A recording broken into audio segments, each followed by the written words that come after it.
Hello guys, कैसे हो आप सब। उम्मीद करता हूं आप सब बिल्कुल ठीक होंगे। आज के इस वीडियो में हम बात करने वाले हैं लॉर्ड ऑफ मिस्ट्रीज नॉवल के एक बहुत ही इंटरेस्टिंग और मिस्टीरियस चैप्टर के बारे में। इस चैप्टर में हमें सस्पेंस, इमोशंस और डार्क रियलिटी का परफेक्ट मिक्स देखने को मिलेगा, जो इस नॉवल को और भी स्पेशल बनाता है। अगर आप लॉर्ड ऑफ मिस्ट्रीज के फैन हो या फिर आपको मिस्ट्री, फैंटेसी और थ्रिलर स्टोरीज पसंद है तो ये वीडियो आपके लिए ही है। वीडियो स्टार्ट करने से पहले अगर वीडियो आपको पसंद आए तो लाइक जरूर करना, अपना ओपिनियन कमेंट में बताना और चैनल को सब्सक्राइब करना मत भूलना। आपका एक लाइक और सब्सक्राइब मुझे ऐसे ही और चैप्टर्स एक्सप्लेन करने के लिए मोटिवेट करता है। तो चलिए बिना किसी डिले के लॉर्ड ऑफ मिस्ट्रीज के आज के चैप्टर की जर्नी स्टार्ट करते हैं। चैप्टर 135।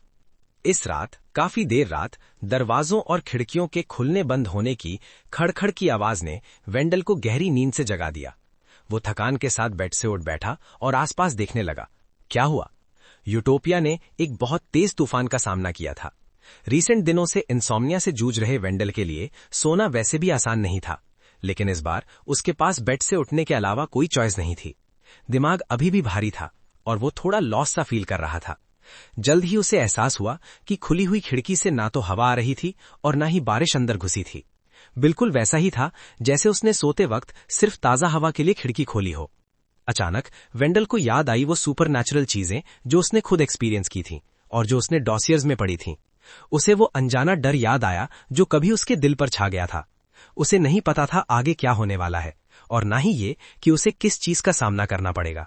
उसकी पीठ में ठंडक सी दौड़ गई और वो फिर से कांप उठा। इसी वक्त उसने दरवाजे के बाहर शोर शराबा सुना। तरह तरह की आवाजें आ रही थीं, तेज कदमों की, फैसलों की, नए ऑर्डर्स अनाउंस होने की और दबी दबी हुई चीखों की। अंडरग्राउंड सील में कुछ गड़बड़ है, हाई अलर्ट पे रहो। Underground seal? आयरिस होटल के नीचे क्या चीज सील की गई है? वेंडल हैरान भी था और कंफ्यूज भी।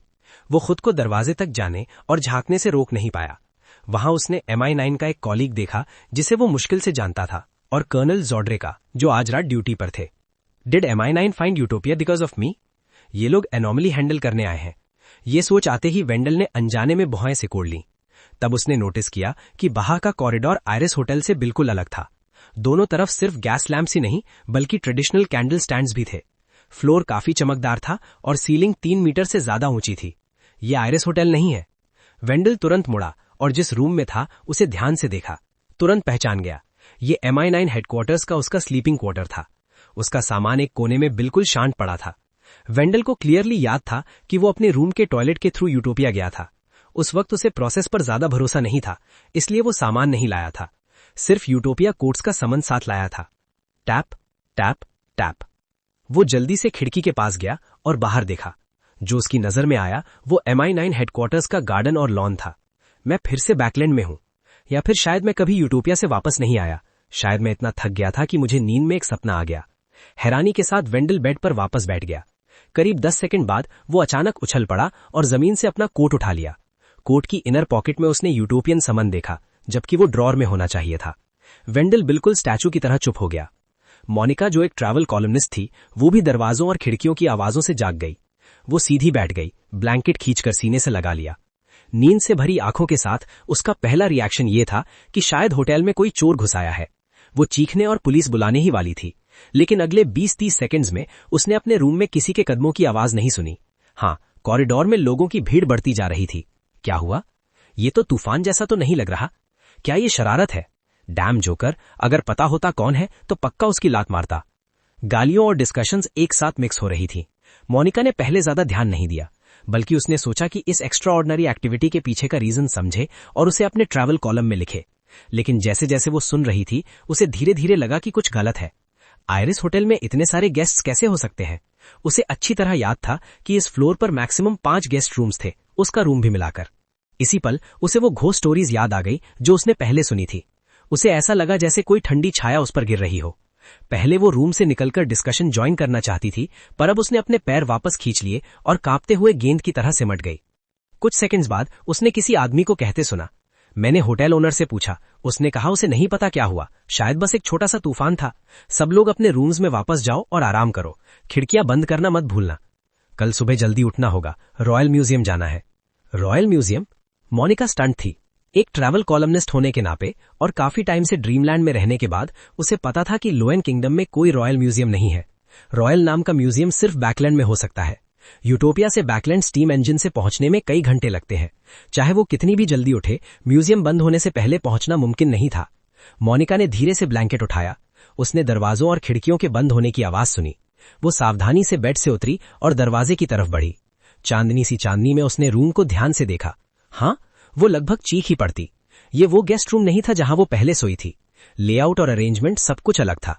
घोस्ट स्टोरीज फिर से उसके दिमाग में घूमने लगी। उसके पैर कांप गए और वो खुद को मुश्किल से संभाल पा रही थी। तब उसकी नजर टेबल पर रखे एक होटल नेम कार्ड पर पड़ी। ये गेस्ट के लिए प्रिपेयर किया होता है ताकि अगर कोई भटक जाए तो रास्ता मिल जाए। मोनिका ने अनजाने में उसे उठा लिया और चांदनी में लिखा पड़ा, Karl पेंसा hotel, बैकलैंड, वेस्टबरो, 19 morning street. बैकलैंड, वेस्टबरो, बैकलैंड। Monika की आंखें फैल गई। उसे लगा जैसे स्पेस और टाइम उलट पुलट हो गए हो। इसी रात फौज ने भी दरवाजों और खिड़कियों की आवाज सुनी, लेकिन वो तुरंत नहीं उठी। वो एक अजीब नाइटमेयर में फंसी हुई थी। उसने सपना देखा कि उसके teacher Dorian Gray Abraham family के सील्ड आर्टिफैक्ट्स के नेगेटिव इफेक्ट से इन्फ्लुएंस होकर उसके सामने खून बहते हुए मर रहे हैं। उसने सपना देखा कि उसका कंट्रोल टूट गया है और वो ट्रांसफॉर्म होकर तारों जैसे कीड़ों की एक चेन बन गई है जो दरवाजों के शेप में डिस्टॉर्ट हो रही है। उसने सपना देखा कि अपोक्लिप्स आ गया है और बढ़ता हुआ ब्लड रेड टाइड पूरी दुनिया को डुबो रहा है। जियो, स्पैरो और बाकी सबको भागने का मौका भी नहीं मिल रहा। आखिरकार फोर्स सपने से बाहर निकली और हाँपते हुए बैठ गई। एक गॉडेस के रूप में जो पहले एस्ट्रोलॉजर थी, वो जानती थी कि ऐसे सपने का क्या मतलब होता है। उसने जल्दी से अपनी फीलिंग्स को दबाया और आगे देखा। बेडरूम की सारी विंडोज कभी ना कभी खुली हुई थीं। कुछ हुआ है। ये अपोक्लिप्स अब्राहम फैमिली और अप्रेंटिस पाथ से जरूर जुड़ा हुआ है। ये सोचकर फौज खड़ी हुई, अपना क्लोक पहना और अपने टीचर को टेलीपोर्ट करने की तैयारी करने लगी। इस इंसिडेंट ने उसे ये महसूस करवा दिया कि सीक्वेंस 3 या सीक्वेंस 2 तक एडवांस करना कितना जरूरी है। कुछ सेकंड्स बाद वो डोरियन ग्रे अब्राहम के रेजिडेंस पर अपीयर हुई और अपने टीचर को वहां बैठा हुआ देखा, अपना सीना पकड़े हुए, जैसे अभी अभी कोई बड़ा शॉक लगा हो। Do you need medicine? Forge ने सावधानी से पूछा। डोरियन ने गहरी सांस ली और सिर हिला दिया। नहीं नहीं, जरूरत नहीं है।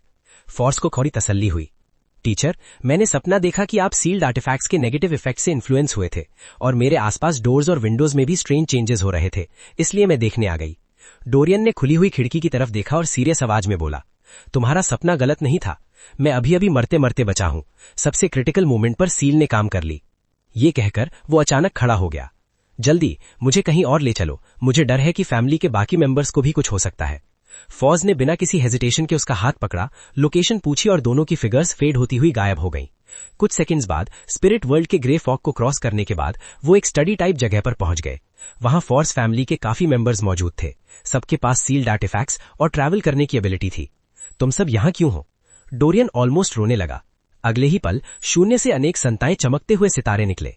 स्टारलाइट इकट्ठा हुई और एक एक करके जमीन पर गिरती चीजों में बदल गई। वहां स्टारलाइट का एक छोटा दरवाजा था, कीड़ों से बनी एक क्रिस्टल बॉल थी, एक ट्रांसलूसेंट और अजीब सी की थी और एक हल्की सी जलती हुई ल्यूमिनस टार्च थी। जैसे ही सबने देखा, उनके दिमाग में अपने आप नाम आने लगे। Sequence 3 wanderer beyond characteristic, sequence 4 secret sorcerer beyond characteristic, sequence 1 key of stars beyond characteristic, sequence 2 plane walker beyond characteristic. और ये सिर्फ एक एक नहीं थे। की ऑफ स्टार्स के 2 सीक्वेंसेस थे और प्लेन वॉकर के भी 3 बियॉन्ड कैरेक्टरिस्टिक्स थे।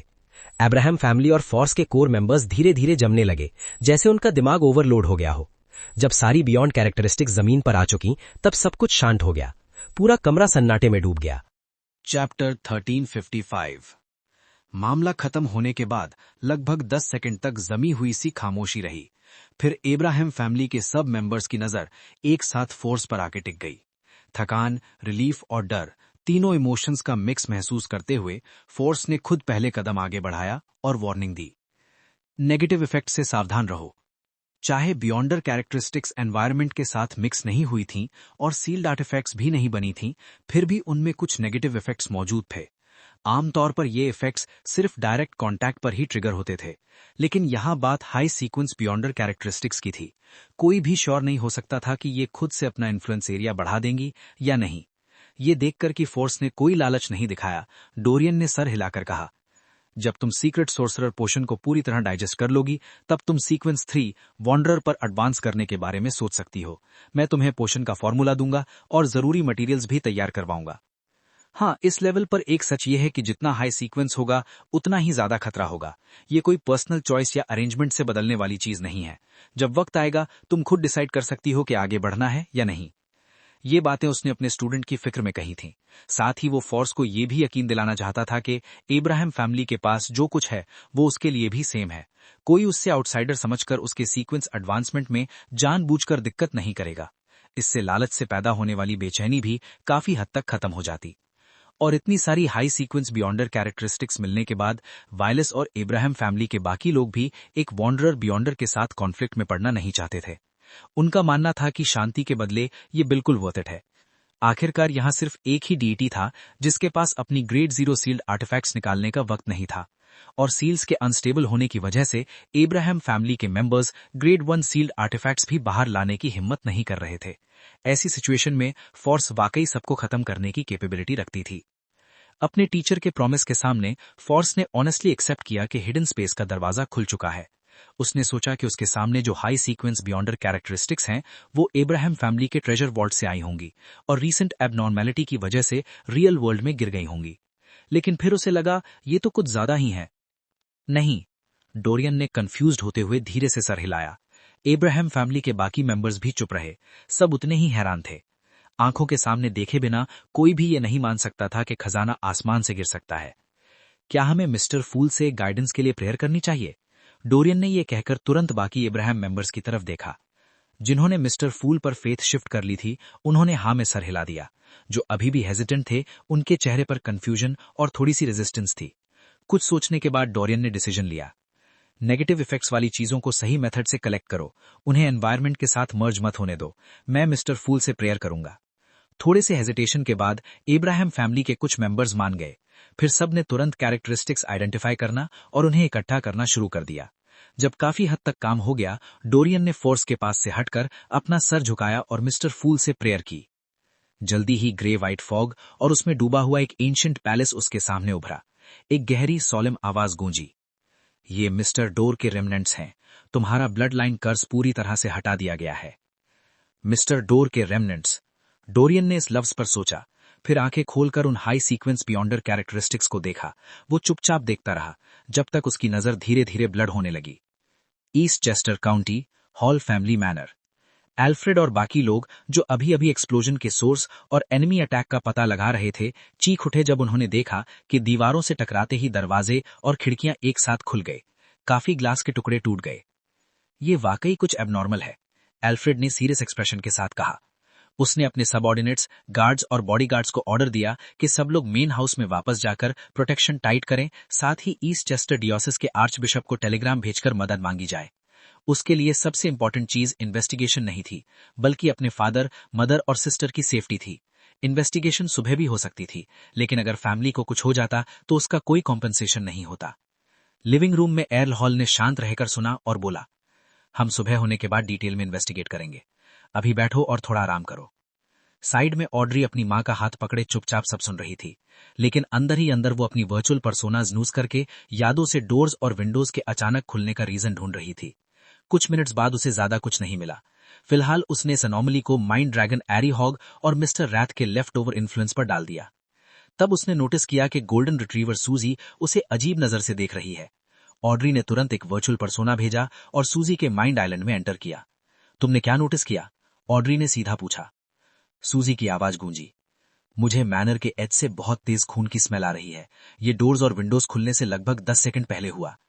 ये सुनकर ऑड्री चुप हो गई। जाकर चेक करो।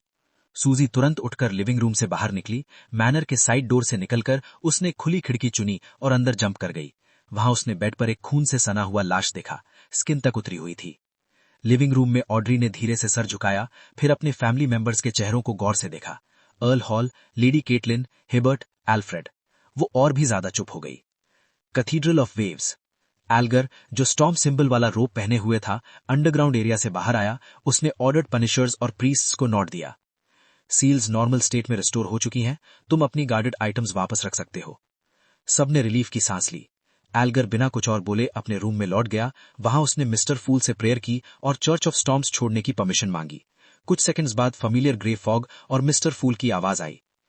Approved. Church of sea god join करो।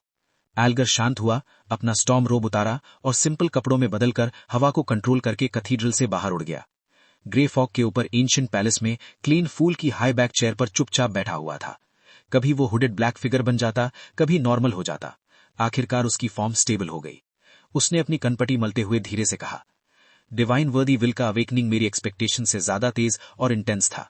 अगर मैंने जेरेथूल की बियॉन्डर कैरेक्टरिस्टिक को एब्जॉर्ब ना किया होता और उसे बैलेंस के लिए यूज ना किया होता तो मैं इसे रोक नहीं पाता। उसकी मेंटल स्टेट थोड़ी अनस्टेबल थी, लेकिन कंट्रोल के बाहर नहीं गई थी। इन्वोकर पोशन पूरी तरह डाइजेस्ट हो चुकी थी। नई मिस्ट्रीज बियॉन्डर कैरेक्टरिस्टिक्स भी काफी हद तक एब्जॉर्ब हो चुकी थी। सिर्फ दूसरी अटेंडेंट ऑफ मिस्ट्रीज कैरेक्टरिस्टिक को डाइजेस्ट करने में थोड़ा और टाइम लगेगा। Chapter 1356 urgency. अपने एंकर्स को स्टेबल करने के बाद डिवाइन वर्दी की विल और उसकी कॉन्शियसनेस एक कमजोर से बैलेंस में आ गई। क्लाइन अपनी चेयर पर पीछे झुक गया और अटेंडेंट ऑफ मिस्ट्रीज की तरफ से आई बियॉन्ड कैरेक्टरिस्टिक पावर्स को ऑब्जर्व करने लगा। इनमें से 3 सबसे इंपॉर्टेंट थे।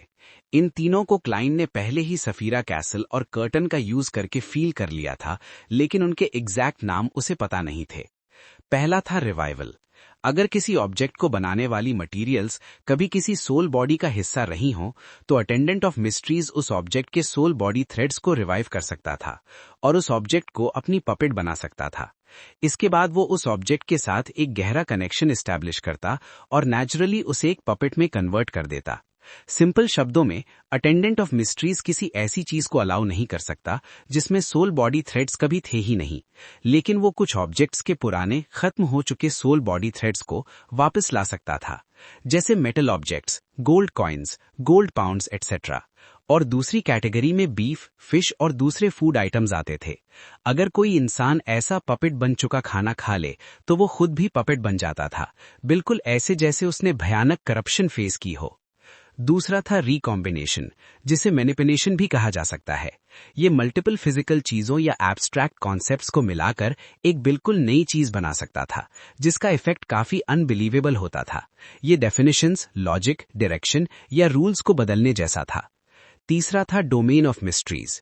ये एक डिवाइन किंगडम का एम्ब्रियोनिक फॉर्म क्रिएट करने की एबिलिटी थी, जो एक स्ट्रॉन्ग कंसीलमेंट इफेक्ट लाती थी। रिकॉम्बिनेशन चेंज की अथॉरिटी को रिप्रेजेंट करता था, जबकि डोमेन ऑफ मिस्ट्रीज कंसीलमेंट को। फूल सिंबल के 2 कोर एलिमेंट्स यही मौजूद थे, लेकिन रिकॉम्बिनेशन और मैनिपुलेशन थोड़ा अजीब और अनक्लियर लगता था। ग्राफ्टिंग ज्यादा बेटर लगता था, एक नजर में समझ आ जाता है। आसपास देखते हुए क्लाइन ने मन ही मन ये सोचा। अब उसने सफीरा कैसल पर अपना कंट्रोल और गहरा कर लिया था। वो डायरेक्टली सीयर पाथवे के सीक्वेंस 0 के करीब की पावर्स बोरो कर सकता था, साथ ही मॉरॉडर और अप्रेंटिस पाथवेज के भी काफी बियॉन्ड पावर्स यूज कर सकता था। ये उस वक्त के डार्क एंजल ससरीर जैसा ही था।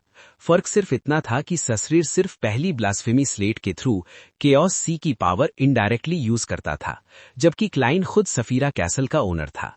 इस वजह से उसका लेवल ससरीर से भी ऊपर था। पावर के मामले में थियरी में वो ज्यादा स्ट्रांग था, लेकिन प्रैक्टिकल तौर पर काफी फैक्टर्स उसे अफेक्ट करते थे। अभी अभी ट्रांसेंड हुआ होने के कारण क्लाइन ये गारंटी नहीं दे सकता था कि वो जरूर हेवेंस डेप्यूटी या गॉड्स लेफ्ट हैंड को हरा ही देगा।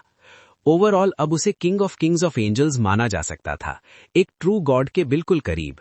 सफीरा कैसल को डीपली समझने के बाद उसने महसूस किया कि यहाँ और आउटसाइड वर्ल्ड के बीच का गैप लगभग खत्म हो चुका था। इसका मतलब ये नहीं था कि वो बाहर जाकर किंग ऑफ एंजल्स बन जाएगा, बल्कि ये कि सफीरा कैसल के अंदर वो ट्रू गॉड जैसी पावर यूज कर सकता था। सबसे बड़ा फायदा ये था कि ये एक ऐसी डिफेंसिव बैरियर देता था जिसे कोई ट्रू गॉड भी तोड़ नहीं सकता। हाँ, आउटर गॉड्स इसे तोड़ सकते हैं या नहीं, ये अभी देखना बाकी था।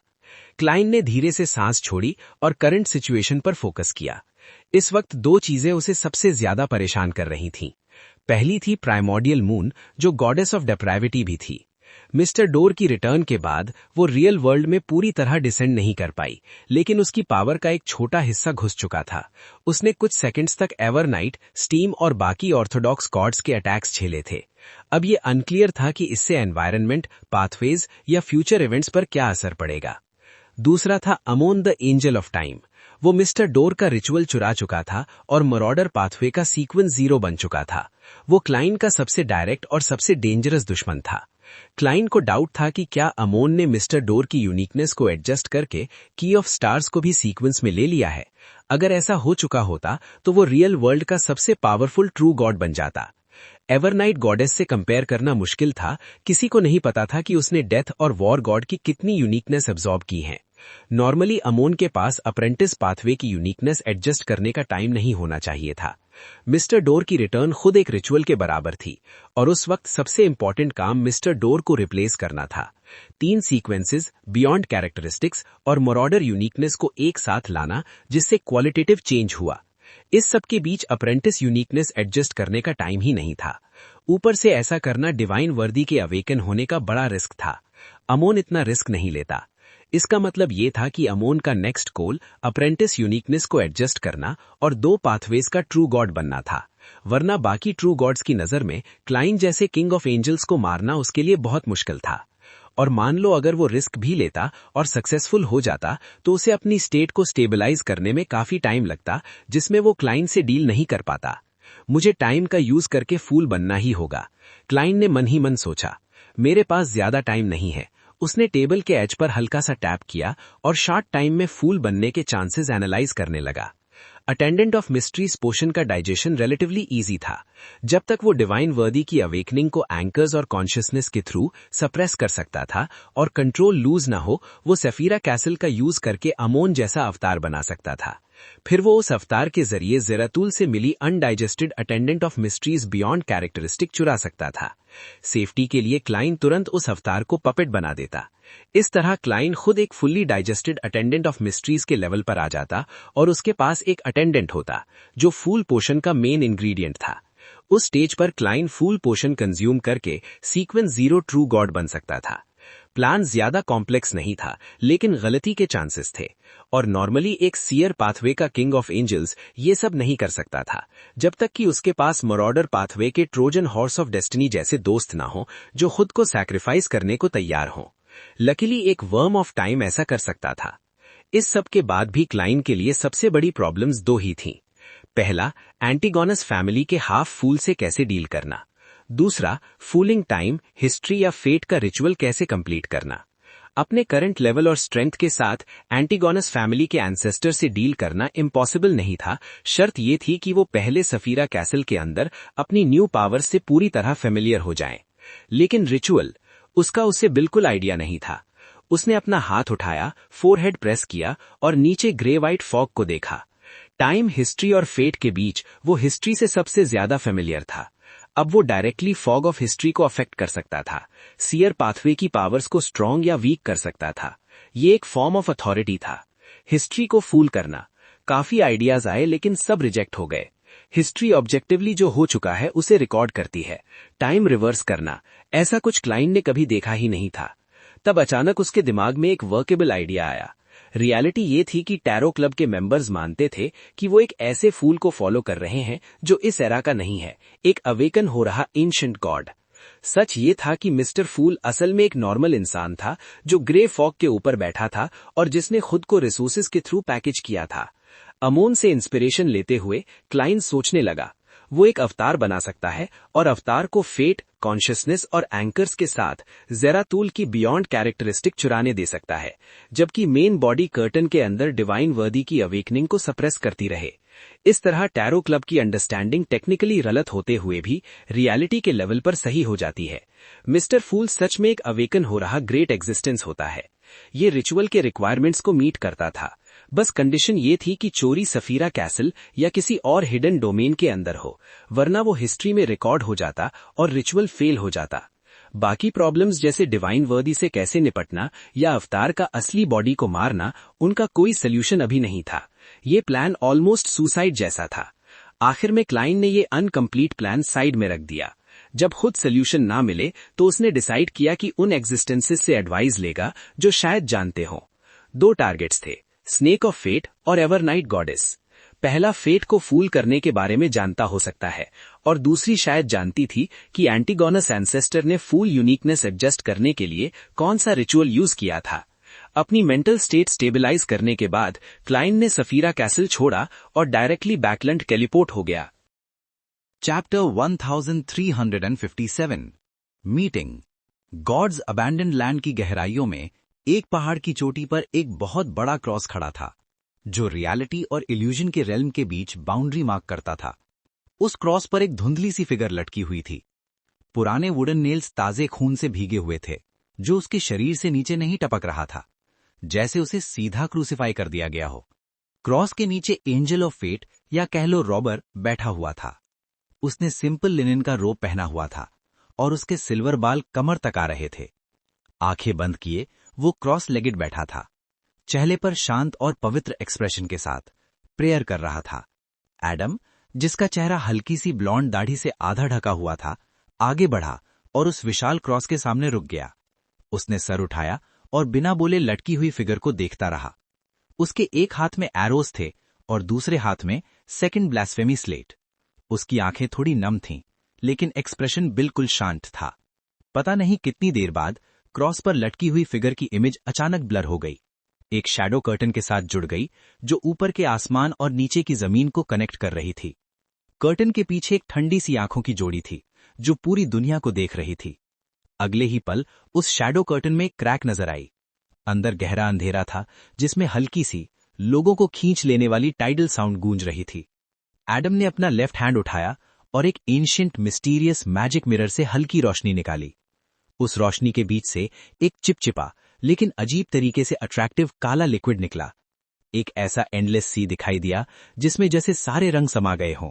वो बहुत दूर लग रहा था, लेकिन फिर भी रियलिटी को अफेक्ट कर रहा था। फिर एडम ने सेकंड ब्लास्फेमी स्लेट को उस सीन के अंदर रख दिया। वो मजेस्टिक सी धीरे धीरे करीब आने लगा, स्लेट के अराउंड घूमते हुए, और उसके साथ एक कनेक्शन बना लिया। सेकंड ब्लास्फेमी स्लेट असल में एंशिएंट सन गॉड की लाश का मैनिफेस्टेशन थी, एक ऐसा एग्जिस्टेंस जो ग्रेट ओल्ड वन के बहुत करीब था और ऑलमोस्ट केओस सी के ओनर के बराबर। ये देखकर एडम का लेफ्ट हैंड हल्का सा हिला।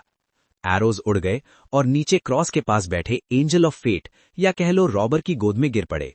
एडम के हाथ में जो सेकंड ब्लास्फेमी स्लेट थी, उसमें कुछ सटल चेंजेस आए। फिर वो कर्टन के क्रैक के थ्रू अंदर चला गया। शैडो कर्टन बंद हो गई और जल्दी ही गायब हो गई, पीछे सिर्फ एक खाली विशाल क्रॉस छोड़कर। इस पूरे प्रोसेस में किसी ने एक शब्द भी नहीं बोला। सब कुछ बिल्कुल शांत था। एंजल ऑफ फेट या कह लो रॉबर ने आंखें खोलने की कोशिश भी नहीं की। इसी वक्त अमून एक गॉड बन चुका था और उसने फर्स्ट ब्लास्फेमी स्लेट का यूज करके उस टनल को ब्लॉक कर दिया, जहां से गॉडेस ऑफ डेप्राविटी घुसने की कोशिश कर रही थी। लॉर्ड ऑफ स्टॉर्म्स के धुएं उठते ही वो कॉप्स कैथीड्रल, जो एडम ने जीरो से इमेजिन की थी और जो उसकी एक आइडेंटिटी भी थी, आखिरकार गिर गई। कुछ देर बाद एंजल ऑफ फेट या कह लो रॉबर ने आंखें खोली और अपनी गोद में गिरे एरोज को देखा। मैजिक मिरर की सरफेस पर घूमते हुए मेस्मराइजिंग पानी के बीच सिल्वर वर्ड्स उभर आए। तुम्हें ग्रेट एग्जिस्टेंस पर शुद्ध विश्वास और उसका अनुसरण करने का मतलब समझना चाहिए और फिर शांत भाव से सर हिला देना चाहिए। तो क्या तुम मुझे मेरे लॉर्ड के पास वापस भेज सकते हो? मिरर की सरफेस पर सिल्वर लेटर्स फुसफुसाए और एक नया सेंटेंस बना। जैसे ही तुम जवाब दोगे, तुम मुझसे 2 सवाल पूछ सकते हो। रॉबर काफी देर तक चुपचाप उस एंशिएंट मिरर को देखता रहा। आखिरकार एरोज खुद को नहीं रोक पाए और एक नया सवाल उभर आया। तुम जवाब क्यों नहीं दे रहे? रॉबर ने मिरर में खुद को देखा और शांति से बोला, मैं भी इस पर विचार कर रहा हूं। 3 सवाल। मैजिक मिरर की सरफेस पर सिल्वर लाइट धीरे धीरे 2 शब्दों को आउटलाइन करने लगी। बैकलैंड, एक बंगलो के लॉन पर। विल ऑब्सिटन, जो अब 2 साल से थोड़ा ज्यादा का था, चमकती बालों वाली एक मोटी सी गोल्डन कैट का खुशी खुशी पीछा कर रहा था। उसके पास एक नैनी और एक मेट थी। जब से स्नेक ऑफ फेट पैदा हुआ था, आरन सीक्वेंस का करियर दिन ब दिन बेहतर होता जा रहा था। अब उनके पास एक प्राइवेट हॉस्पिटल भी था, जो हाई सोसाइटी को मेडिकल सर्विसेज देता था। दौड़ते हुए विल ऑब्सिटन का पैर एक स्लिपरी जगह पर पड़ा। फिसलते ही उसका शरीर पीछे की तरफ झुक गया। वो कुछ कदम पीछे गया और फिर एक और जगह पर पैर पड़ा और चमत्कारिक तरीके से गिरने से बच गया, अपना बैलेंस बना लिया। इसी पल उस मोटे से बच्चे के दिमाग में डेंजर बेल बजी। उसकी डेस्टिनी के साथ ऐसी जगह पर पैर पड़ना जहां लोग स्लिप करें, ये ऑलमोस्ट इम्पॉसिबल था। उसकी आंखों में तुरंत एक जानी पहचानी फिगर दिखाई दी, Sherlock Moriarty, half top hat और ब्लैक डबल ब्रेस्टेड कोट में। विल ऑब्सिटन ने तुरंत अपना सर घुमाया और नैनी और मेट को देखा। उन दोनों ने लॉन में मौजूद उस अजनबी को नोटिस नहीं किया था। तुम चाहो तो चीख सकते हो, 2 साल का बच्चा बड़बड़ाता हुआ, कोई तुम्हारी बात नहीं सुनेगा। क्लाइंट के जवाब का इंतजार किए बिना उसने हाथ फैला दिए और कहा, शॉर्ट में कहूं तो मुझे तुम्हें किंग ऑफ एंजल्स बनने पर बधाई देनी चाहिए। बच्चों को डलाना तुम्हारी करंट पोजीशन के लायक नहीं है। क्लाइन हल्की सी हंसी हंसा। क्या तुम जानते हो फेट को कैसे फूल किया जाता है? विल ऑब्स्टन ने सर उठाया और थके हुए अंदाज में क्लाइन को देखा। मुझे फेक आइसक्रीम देना फेट को फूल करना नहीं होता। साथ ही वो बड़बड़ाता रहा, तुम बैठ क्यों नहीं जाते? इस एज में अगर मुझे ऐसे ही ऊपर देखना पड़े तो मेरी नेक्स्ट ग्रोथ के लिए बुरा होगा। क्लाइन में नए नए बने किंग ऑफ एंजल्स का कोई घमंड नहीं था। वो मुस्कुराता हुआ नीचे बैठ गया, जिससे विल ऑब्स्टन सीधत उसकी आंखों में देख सका। विल ऑब्स्टन ने अपनी नैनी का हाथ पकड़ा और कहा, जब तक मैं सीक्वेंस 0 तक एडवांस नहीं कर जाता और व्हील ऑफ फेट नहीं बन जाता, तब तक किसी भी फॉर्म में मुझे फूल करना, फेट को फूल करना नहीं माना जाता। क्लाइन ने सोचा और पूछा, तुम्हें प्रोबेबिलिटी डाइस को एडजस्ट करने का मौका नहीं मिला? नो, समझ गया। विल ऑब्स्टन ने सर हिलाया। मुझे फील आ रहा है वो मौका जल्दी आने वाला है। क्लाइन ने कुछ सेकंड्स तक उस 2 साल के मोटे बच्चे को गौर से देखा, फिर अचानक मुस्कुराया। अगर मैं तुम्हें और हमारे रॉबर को प्रोबेबिलिटी डाइस दे दूं, तो क्या वो जल्दी सीक्वेंस 0 तक एडवांस कर जाएगा? विल ऑब्स्टन ने क्लाइन को देखा और कहा कि उसे भी एडजस्ट करने के मौके का इंतजार करना पड़ेगा। व्हील ऑफ फेट बनने का मौका और प्रोबेबिलिटी डाइस को एडजस्ट करना, ये दोनों सेम चीज नहीं है। बोलते हुए उसने लिप्स सिकोड़ लिए। अगर तुम फूल की यूनिकनेस एडजस्ट करना चाहते हो तो रिलेटेड रिचुअल को सिंप्लीफाई किया जा सकता है। उतना मुश्किल नहीं होगा। इस सिचुएशन में ट्रोजन हॉर्स ऑफ डेस्टिनी की एबिलिटीज को स्मार्टली यूज करके और थोड़ा सैक्रिफाइस देकर फेट को फूल करने का चांस बन सकता है। लेकिन जब तुम सीक्वेंस 0 की तरफ एडवांस करने जाओगे, चाहे तुम यूनिकनेस एडजस्ट कर लो और अलग अलग मौकों पर 3 सीक्वेंसेस की बियॉन्ड कैरेक्टरिस्टिक्स अब्सॉर्ब कर लो, तब भी एक रिचुअल जरूरी होगा, जिसमें चीजों को फ्यूज करके क्वालिटेटिव चेंज लाना पड़ेगा। तो मतलब? क्लाइन ने सर हिलाकर कहा, पहले यूनिकनेस एडजस्ट करना एक ट्रिक है, लेकिन एंड में मुझे सचमुच टाइम, हिस्ट्री या फेट को फूल ही करना पड़ेगा। मैं रफली समझ गया। मुस्कुराते हुए उसने कहा, अपने बचपन का मजा लो, देखते हैं ये कितने टाइम तक चलता है। ये कहकर क्लाइन की फिगर ट्रांसपेरेंट हो गई और लॉन से गायब हो गई। विल ऑब्स्टन ने अपना दूसरा खाली हाथ आगे बढ़ाकर पकड़ने की कोशिश की, फिर बेकार में पीछे खींच लिया। बस चला गया? कितना रूड है। जाते वक्त कोई गिफ्ट भी नहीं दिया। बच्चा बड़बड़ाता रहा। बैकलैंड, सेंट सैमुअल कैथीड्रल, नॉर्थ बोरो। क्लाइन, जो अब ड्वेन दांतेस बन चुका था, प्रेयर हॉल में आया और एक कोने में बैठ गया। उसने अल्टर पर एवरनाइट गॉडेस का सीक्रेट सिंबल देखा, सर झुकाया, हाथ जोड़े और प्रेयर शुरू की। एवरनाइट गॉडेस, जो यूनिवर्स से भी ऊपर और इटर्निटी से भी ज्यादा इटर्नल हो। आप कंसीलमेंट की मदर हो, मिसफॉर्चून और फियर की एम्प्रेस हो। प्रेयर के साथ साथ क्लाइन का बॉडी और माइंड धीरे धीरे शांत होने लगा, जैसे वो हाफ अवेक स्टेट में जा रहा हो। पता नहीं कितनी देर बाद उसके सामने एक एंडलेस डार्कनेस फैल गई। उसके पैरों के पास एक नाइट वनीला और स्लीप फ्लावर्स का झुंड था। जगह इतनी शांत थी कि आसपास सोने वाले लोगों को सांस लेने में भी दिक्कत होती। क्लाइन आसपास देख पाता उससे पहले ही एक फिगर अंधेरे की गहराइयों से नीचे उतरी। यहां न आसमान था न जमीन, लेकिन वो फिगर जैसे रेड मून या स्टार्स से आ रही हो। उसने एक लॉन्ग लेयर्ड ब्लैक ड्रेस पहनी थी, सिंपल, लेकिन उस पर काउंटलेस शाइनिंग लाइट्स थीं, जैसे पूरा नाइट स्काई लपेट दिया गया हो। उसका चेहरा धुंधला था, पहचानना मुश्किल, बस इतना क्लियर था कि वो एक वुमन है। काफी टाइम हो गया, फिगर ने धीरे से कहा। उसकी आवाज एक ललबाय जैसी थी। क्लाइन ने झुककर सल्यूट किया और कहा, ये बात मिस्ट्रीज के फॉर्मर लॉर्ड के लिए है या मेरे लिए, जिसे पहले सेफिरा कासल के ऊपर लटका दिया गया था? क्लाइन को पूरा यकीन था कि ये एक ड्रीम था, लेकिन ड्रीम होना फेक होना नहीं। एवरनाइट गॉडेस के प्रोजेक्शन ने मुस्कुराते हुए कहा, मुझे श्योर नहीं तुम लाइट के उस डोर के ऊपर कहां लटके हुए थे। मैं जाने के बाद कभी वापस नहीं गई। समझ गया, क्लाइन ने मन ही मन साई किया। डिस्क्रिप्शन के हिसाब से उसने कहा, वहां 3 लाइट ककून्स थे जो फट गए थे, एक दूसरे के बिल्कुल पास में। एवरनाइट गॉडेस का प्रोजेक्शन चुपचाप डार्कनेस में तैरता रहा, एक अनरियल फीलिंग के साथ। उसने धीरे से कहा, वहां के सब लोग लॉर्ड ऑफ मिस्ट्रीज के रिवाइवल के कैंडिडेट्स थे, लेकिन एक अननोन इंसिडेंट की वजह से उसने काफी चीजों पर कंट्रोल खो दिया। अगर ऐसा नहीं होता तो मैं कब की मर चुकी होती और लॉर्ड ऑफ मिस्ट्रीज की आइडेंटिटी के साथ जिंदा होती। तुम्हें और रोजेल को कभी रियलिटी में लौटने का मौका नहीं मिलता। इसका मतलब यह है कि डिवाइन वर्दी की मौत और भी ज्यादा कंप्लीट थी। वो सिर्फ बियॉन्ड कैरेक्टरिस्टिक के अंदर बची हुई विल और सेफिरा कासल के मैकेनिकल अरेंजमेंट्स पर ही डिपेंड करके रिवाइव हो सकता है। क्लाइन ने हल्की सी सांस ली और मुस्कुराया। मैं ऑलरेडी उसे अपने कान के पास फुसफुसाते हुए सुन सकता हूं। Chapter 1358 conversation. एवरनाइट गॉडेस के प्रोजेक्शन ने कामली बोला। उनके लिए या उनके खिलाफ हम उनको डिफीट या रोक नहीं सकते, हम सिर्फ अपोज और सप्रेस कर सकते हैं। शायद किसी एग्जैक्ट मोमेंट में एक छोटी सी मिस्टेक या थोड़ी सी लूजनेस हमें उनमें चेंज कर दे। पाथ ऑफ द बियॉन्ड में डेंजर हमेशा साथ रहता है। कौन कब हेल में गिर जाए कोई नहीं जानता। क्लाइंट साइलेंटली एवोनाइट गॉडेस के लिए कुछ वर्ड्स ऐड किया।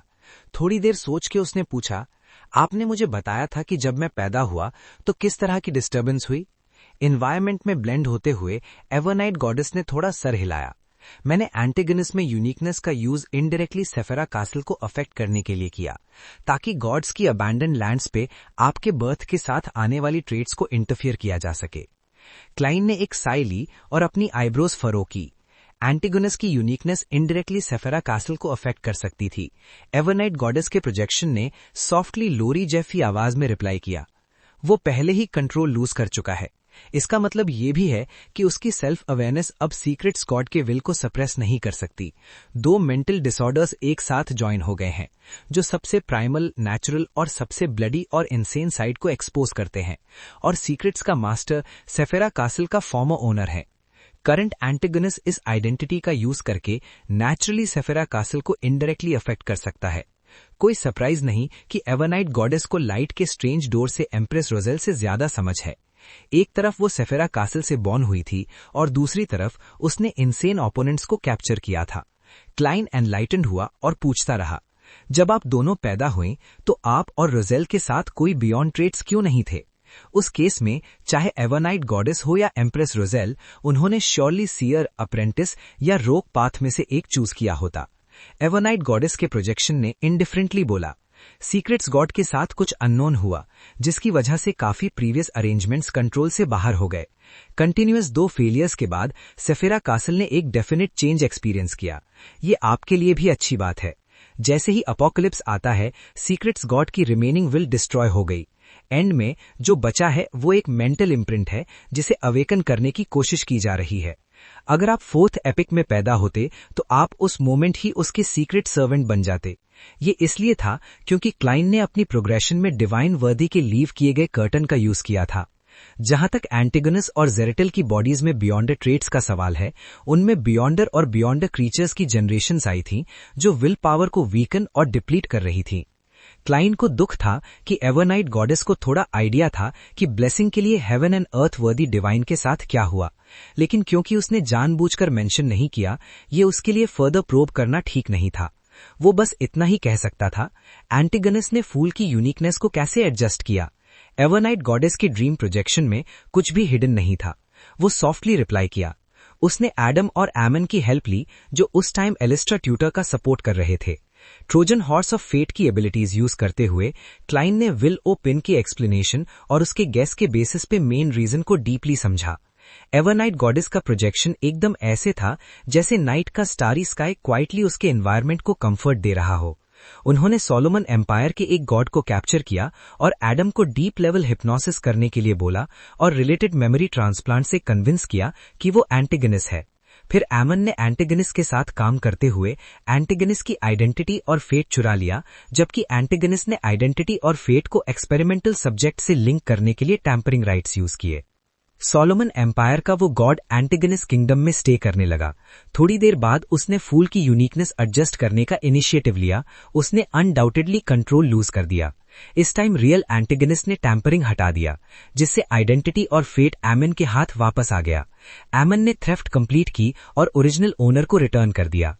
क्लाइन ने केयरफुली सुना और थॉटफुली ऐड किया, अगर यही है तो ये एंटेगनिस अपनी यूनिकनेस एडजस्ट करने में फेल होने और एक मॉन्स्टर में कन्वर्ट होने और विदाउट फुली गुड एंटेगनिस के सेम प्रॉब्लम्स क्रिएट करेगा।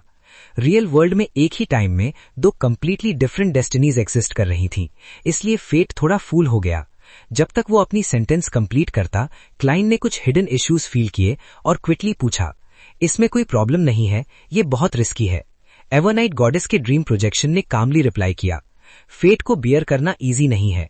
अगर कोई कंट्रोल लूज करते टाइम उस छोटी ड्यूरेशन में टारगेट से फेट वापस नहीं पाता तो चीजें बैड हो जाएंगी। Definitely fail. 1 सेकंड पहले ऑब्टेन करने से रिचुअल का इफेक्ट नहीं मिलेगा। 1 सेकंड बाद वापस पाने से एंटेगनिस्ट को कंट्रोल लूज का फेट भुगतना पड़ेगा और नेचुरली सेम रिजल्ट मिलेगा। ये सही है। फेट के हार्डशिप्स का बर्डन ह्यूमन नेचुरली उठाता है। अगर ये नहीं होता तो एमन ने बहुत पहले ही मेरी फेट चुरा ली होती और सेफेरा कासल में घुस गया होता। क्लाइन इंटरनली मटर किया और सोचा कि उसे एंटेगनिस्ट के रिचुअल को कैसे मिमिक करना चाहिए अपने फैमिली एंसेस्टर्स के लिए। एक नॉर्मल रिचुअल कंप्लीट करना डिफिकल्ट था और केस की अर्जेंसी के साथ फुल यूनिकनेस को एडजस्ट करने के लिए एक सिंप्लीफाइड रिचुअल बेस्ट ऑप्शन था। एक बार जब वो हाफ फुल हो जाएगा, सेफेरा कासल पे उसका कंट्रोल बेटर हो जाएगा। उसका लेवल और पावर कम से कम एक ट्रू गॉड के लेवल तक रीच करेगा। इस तरह चाहे उसे एमन जैसे ड्यूअल पाथ ट्रू गॉड का सामना करना पड़े, वो अपनी प्रोटेक्शन कर सकेगा और रीइंफोर्समेंट का वेट कर सकेगा, चाहे वो उसे फेस ना भी करे। जैसा क्लाइन ने सोचा, जो स्ट्रेंथ, मैचअप और डेवलपमेंट उसे होप थी, उसके लिए एक इनिशियल रिचुअल प्लान स्टार्ट किया। उसने एंटिगनस फैमिली एंसेस्टर्स को सप्रेस करने के लिए एवरनाइट गॉडेस की हेल्प लेने और उनकी आइडेंटिटी, फेट और सेल्फ अवेयरनेस चुराने के लिए सेफेरा कासल का यूज करने का प्लान किया। इस तरह उसके बॉडी में उसकी अपनी कॉन्शियसनेस होगी, डिवाइन वर्दी एंटेगनिस्ट फैमिली एंसेस्टर्स की सेल्फ अवेयरनेस की विल होगी, साथ ही सिल्वर के न्यू सिटी, न्यू मून चित्तई और रोस्टेड अरागल प्लेट के एंकर्स भी होंगे। वो कुछ हद तक ऑपोजिशन भी बनेगा और कंट्रोल लूज करने और इंसेन होने का अपना फेट एक्सेप्ट करेगा। एंटेगनिस्ट के इंसेन होने का रीजन ये था कि उसकी सेल्फ अवेयरनेस अब अवेकन डिवाइन कैपेबिलिटी को सप्रेस नहीं कर सकती। 2 मेंटल डिसऑर्डर्स एक साथ स्टिच हो गए। जब उसकी सेल्फ अवेयरनेस क्लाइंट के बॉडी में पहुंचेगी तो वो अनडाउटेडली सेम प्रोसेस रिपीट करेगी। ये इसलिए था क्योंकि क्लाइंट के बॉडी में डिवाइन वर्दी विल उसकी रियल बॉडी के विल से कम नहीं थी। इन अदर वर्ड्स, लॉस की डेस्टिनी, कंट्रोल और मैडनेस इनएविटेबल थी। क्लाइंट को लगता है कि ये बियर करने में कोई एक्स्ट्रा बर्डन नहीं पड़ेगा। साथ ही एंटिगनिस्ट के कंपैरिजन में उसके पास ज्यादा एंकर्स थे, इसलिए उसकी कॉन्शियसनेस सेंटर लेवल और हार्मोनियस स्टेट में रह सकती थी, जिससे रैशनैलिटी का एक पीस बना रहे। इस कंडीशन में वो फूल की यूनिकनेस को एडजस्ट करने के लिए एंटिगनिस्ट फैमिली एंसेस्टर की आइडेंटिटी यूज करेगा। और सेम फेट में ये कुछ ऐसा था जो वो लॉन्ग टाइम से एडजस्ट कर चुका था, इसलिए किसी और इफेक्ट का काम नहीं आएगा। इसलिए फेट फूल हो गया। रिचुअल कंप्लीट होने के बाद क्लाइन अपनी थेफ्ट रिमूव करेगा और अपनी ओरिजिनल आइडेंटिटी और फेट को रिस्टोर करेगा और अब इंसैनिटी से अफेक्टेड नहीं होगा, जिससे वो हाफ फूल हो जाएगा। इस प्लान के मेन इश्यूज 2 जगह थे। पहला, अपनी स्टेट मेंटेन करना। कोई भी स्मॉल एक्सीडेंट इजीली क्लाइंट को इंसेन कर सकता और खुद को सेव करने में पावरलेस हो जाएगा। दूसरा, कोई भी श्योर नहीं जानता कि एंटिगनिस्ट फैमिली एंसेस्टर के बॉडी में डिवाइन विल कितनी होगी, अवेकन करना या सप्रेस्ड चेंज लाना। इसको बैलेंस करने के लिए वो सिर्फ एवरनाइट गॉडेस पर ही रिलाई कर सकता था। इस टाइम एवरनाइट गॉडेस के प्रोजेक्शन ने उसके थॉट्स गैस कर लिए। अगर आप एंटिगोनिस्ट का फेट चुराना चाहते हो तो उसे इटर्नल स्लीप के टेम्परेरी स्टेट में एंटर करने देना बेस्ट है। मैं आपकी हेल्प करने की कोशिश कर सकती हूँ, पर नेसेसरी कॉन्फिडेंस के लिए मुझे एक मीडियम चाहिए। ये एक एंजल है जिसने फूल की यूनिकनेस को एडजस्ट कर लिया है। क्लाइंट थोड़ी सोच में डूब गया और पूछा, कौन सा मीडियम? चिररात्रि गॉडेस के प्रोजेक्शन ने मुस्कुराते हुए बोला, रिवर ऑफ इनफाइनाइट डार्कनेस। जैसा क्लाइंट एक्सपेक्ट कर रहा था, ये आंसर बिल्कुल भी सरप्राइजिंग नहीं था। ये उनकी एक्सपेक्टेशंस के अकॉर्डिंग था। इससे उनको ग्राउंड में कनेक्टेड फील हुआ। वो थोड़ी देर सोच के बोला, बस रिवर का पानी। एवरनाइट गॉडेस के प्रोजेक्शन ने थोड़ा सर हिलाया और बोला, आप अभी इटर्नल डार्कनेस की फुल रिवर नहीं ले जा सकते। एक बार आप समझ जाएं तो कैल्डर्न सिटी के डेप्थ्स तक रीच करें। जब आप वापस आएंगे तो बिना क्लाइंट के आंसर दिए आप क्वेश्चन पूछ सकते हैं। उन्होंने आगे कहा, आपके लिए वहां एक अनयूजुअल थ्रेट है। बेटर होगा कि आप जाने से पहले अपनी मेंटल स्टेट स्टेबल होने तक वेट करें। ठीक है, क्लाइंट को नहीं पता था कि कैल्डन सिटी के डेप्थ्स में उसका क्या एनकाउंटर होगा। वो जानता था कि वो रिस्क लेने के लिए तैयार नहीं था, स्पेशली जब सेफेरा इन्वॉल्व हो। एवरनाइट गॉडेस का प्रोजेक्शन कंटिन्यू हुआ। जब आप अवेकन होंगे तो बेस्टोमेंट रिचुअल लें। मैं आपको एक आइटम दूंगी जिससे इटर्नल डार्कनेस की रिवर का पानी एक्सट्रैक्ट किया जा सके। क्लाइंट ने सर हिलाया और साइलेंटली बोला, एडम एंशिएंट सन का पार्ट है जो उसकी आइडेंटिटी में से एक है। एवरनाइट गॉडेस के प्रोजेक्शन में इमोशन का कोई क्लियर साइन नहीं था। वो सॉफ्टली बोला, वो पहले ही गॉड्स की अबैंडन्ड लैंड्स में चला गया और ट्रू क्रिएटर से मिल गया। ये फास्ट हो गया। थोड़ा सरप्राइज होने के बाद क्लाइंट को लगा ये बिल्कुल सही है। रीजन ये था कि एडम ने इस सीक्रेट को एक्सपोज होने दिया कि अब इसका कोई सिग्निफिकेंस नहीं रहा। एवरनाइट गॉडेस का प्रोजेक्शन कंटिन्यू हुआ। चाहे आगे कुछ भी हो, ये लॉन्ग टर्म प्रोसेस है, अभी इस पर आपको फोकस करने की जरूरत नहीं है। क्लाइन ने सर हिलाया और उसके सामने की फिगर इंस्टेंटली ब्लरी हो गई। उसके पैर के नीचे नाइट वनीला और स्लीप फ्लावर्स एक एक करके उड़ के पूरे डार्कनेस में डिस्पर्स हो गए। उसने अपनी आंखें खोली और डार्कनेस हॉल और प्योर लाइट को शाइन करते हुए वॉल्स के थ्रू देखा। ये वॉल्स वेलवेट नाइट स्काई में एम्बेडेड स्टार्स जैसे लग रहे थे। Chapter 1359 morning. क्लाइन ने देखा कि रेड फायर के फ्लेम्स अचानक से अपीयर हुए और उसको अपनी ग्रिप में ले लिया। जैसे ही स्पार्क्स बिखर गए, उनका शेप सेंट सैमुअल कैथीड्रल से पहले ही डिसअपियर हो चुका था। एक सिंपल इन के खाली रूम में क्लाइन अचानक से फायर की फ्लेम्स के बीच से बाहर निकला और एक गिफ्ट रिचुअल सेटअप करना शुरू किया। जल्द ही कैंडल की लाइट से बना मिस्टीरियस डोर ओपन हो गया। एक एंशिएंट एक्सेसरी इन्फिनिट डार्कनेस से फ्लाई करके ऑल्टर पे गिर गई। ये एक्सेसरी गोल्ड की लगी और ये एक स्लिम बर्ड जैसे दिखता था, व्हाइट फ्लेम के विंग्स के साथ। ब्रॉन्ज आइज लाइट लेयर्स में शाइन कर रही थीं, जैसे उनके अंदर सीक्रेट डोर्स छुपे हों। क्लाइन सिंसियरली एवरनाइट गॉडेस को थैंक्स बोला, रिचुअल कंप्लीट किया और गोल्डन बर्ड शेप्ड एक्सेसरी उठाया। ये famous Phoenix ancestor Greg rice का इमेज लग रहा था। एंशिएंट डेथ के अपने पाथ से आगे उसने क्लियरली अप्रेंटिस पाथ का पार्शियल राइट समझ लिया था। यह सिटी का इनिशियल ऑब्जर्वेशन था। फीनिक्स पे बिलीव करने वाले गॉड्स के अबैंडन लैंड्स में रूइंस थे। ये सरप्राइज की बात नहीं है कि ज्यादातर एंशिएंट गॉड्स को अपनी इमोशंस कंट्रोल करना मुश्किल लगता था। वो मैडनेस के एज पे थे। नहीं, वो कांस्टेंट मैडनेस और लॉजिक के बीच स्विंग कर रहे थे। पहली ब्लास्फेमी स्लेट के अपीयर होने से पहले बियॉन्ड द क्रीचर्स में से किसी के पास सीक्वेंस पाथ का कॉन्सेप्ट नहीं था। उनके पास सिर्फ कन्वर्जेंस, रिप्रोडक्शन और ब्लाइंड अटेम्प्ट का आइडिया था। जब क्लाइन ने गोल्डन बर्ड एक्सेसरी को केयरफुली एग्जामिन किया, उसने इंटरनली साई किया। एज ओनर ऑफ सेफेरा कासल, वो समझ सकता था कि एक्सेसरी और इटर्नल डार्कनेस की रिवर के बीच एक सटल कनेक्शन था। तो इसमें इटर्नल डार्कनेस की रिवर का वाटर शायद एग्जिस्ट कर सकता है। हाँ, रिवर का वाटर यहां लिटरल नहीं था, ये एक एब्स्ट्रैक्ट कॉन्सेप्ट या सिंबल था। क्लाइन ने सोच में सिर हिलाया और अननेसेसरी एक्सीडेंट्स अवॉइड करने के लिए गोल्डन बर्ड एक्सेसरी को सेफेरा कासल में थ्रो करके स्क्रैप पाइल में सील कर दिया। बाहम सिटी के एक माउंटेन पीक से रेड एंजल ईविल स्पिरिट ने देखा कि सी स्लोली ग्लो कर रहा था और एक ऑरेंज सन होराइजन से स्लोली उभर रहा था। उस टाइम एक यंग गाय पॉइंटेड हैट और क्लासिक ब्लैक क्लोथ्स पहने उसके साइड में अपीयर हुआ। वो गाय क्रिस्टल मोनोकेल के साथ प्ले करता और अपनी राइट आई पे वेयर करता। ये एमन ही था जो मिस्टर एरर बन गया था। सोरॉन एनहॉर्न मेडी ने अपना सिर घुमाया और एमन को देखा। जो सैक्रिफाइस आपने दिया वो एक्चुअली ओरिजिनल बॉडी था। अगर ये मेरा असली बॉडी नहीं होता तो मुझे रिचुअल और बैटल के प्लेस चुराने का टाइम कैसे मिलता? एमन मुस्कुराते हुए बोला, एज अ कॉम्पिटेंट स्कीमर आपको इसके बारे में सोचना नहीं चाहिए था। रेड एंजल ईविल स्पिरिट ने मॉक किया, मुझे कैसे पता चलेगा कि आप मुझे चीट नहीं कर रहे? शायद आपने मेरी प्रेडिक्शन पहले ही बता दी। एमन मुस्कुराया, डायरेक्टली रिप्लाई नहीं दिया। इंस्टेड उसने एक रस्टी और ब्लड स्टेन्ड क्राउन निकाला। ये आपका रिवॉर्ड है। उसने ये आइटम सोरॉन एनहॉर्न मेडी की तरफ थ्रो किया। रेड एंजल ईविल स्पिरिट ने क्राउन पकड़ते ही थोड़ा सरप्राइज हो गया। वाओ, आप एक्चुअली अपने वर्ड से पीछे नहीं हटे। कुछ ऐसा करना जो आपकी एक्सपेक्टेशन से मैच नहीं करता, ये भी एक तरह का चीटिंग है। एमन ने अपनी राइट आई पे मोनोकेल को एडजस्ट करते हुए मुस्कुराया। मैं होप करता हूं कि आप रेड प्रीस्ट बनोगे और उस डीमन को बर्न करोगे। जब ये होगा आपकी इमेज डेफिनेटली इंटरेस्टिंग होगी। उसकी स्माइल में एक ट्विस्टेड ह्यूमर भी था। सोरॉन एनहॉर्न मेडी थोड़ी देर चुप रहा और बोला, मुझे नहीं लगता मैं जैसे अभी हूं उससे बहुत अलग होंगी। उसके फेस के दोनों साइड्स ब्लडी माउथ्स एकदम ओपन और क्लोज हो गए। एमन ने अपनी राइट आई पे मोनोकेल एडजस्ट की और सी के दूसरी तरफ देखा। वेस्टर्न कॉन्टिनेंट की सिचुएशन इंटरेस्टिंग लग रही थी और उसी डायरेक्शन में करंट मिस्टर एरर, टाइम का फॉर्मर एंजल, लाइट में चेंज हुआ और बैनिश हो गया। रेड एंजल ईविल स्पिरिट ने एमन के डायरेक्शन में देखा और स्ट्रेंज क्राउन उसके हाथ में थ्रो कर दिया। उसके दोनों साइड्स के ब्लडी माउथ्स फिर से अपीयर हुए। जैसे बोला गया, स्पेशलिटी से बियॉन्ड अब्सॉर्ब करने के बाद बेटर होगा कि आप बैंसी से दूर रहो। अगर आप अपनी चेस्ट एनलार्ज करना चाहते और बॉडी को फुल करना चाहते, आप वहां रह सकते हो। मेडी ने अपने लिप्स टाइट करते हुए बोला, ये कुछ ऐसा नहीं जो आप दोनों चाहते। Facing the altar full of items and artifacts, Klein ने अपना राइट हैंड रेस किया और फिंगर स्नैप की। उसके सामने की टेबल इंस्टेंटली क्लीन और एम्प्टी हो गई। सारा स्क्रैप कैटेगरीज में ऑर्गेनाइज होकर अपनी ओरिजिनल जगह पे वापस आ गया। ये एक मिरेकल था जो क्लाइन की एक अक्यूमुलेटेड डिजायर से आया।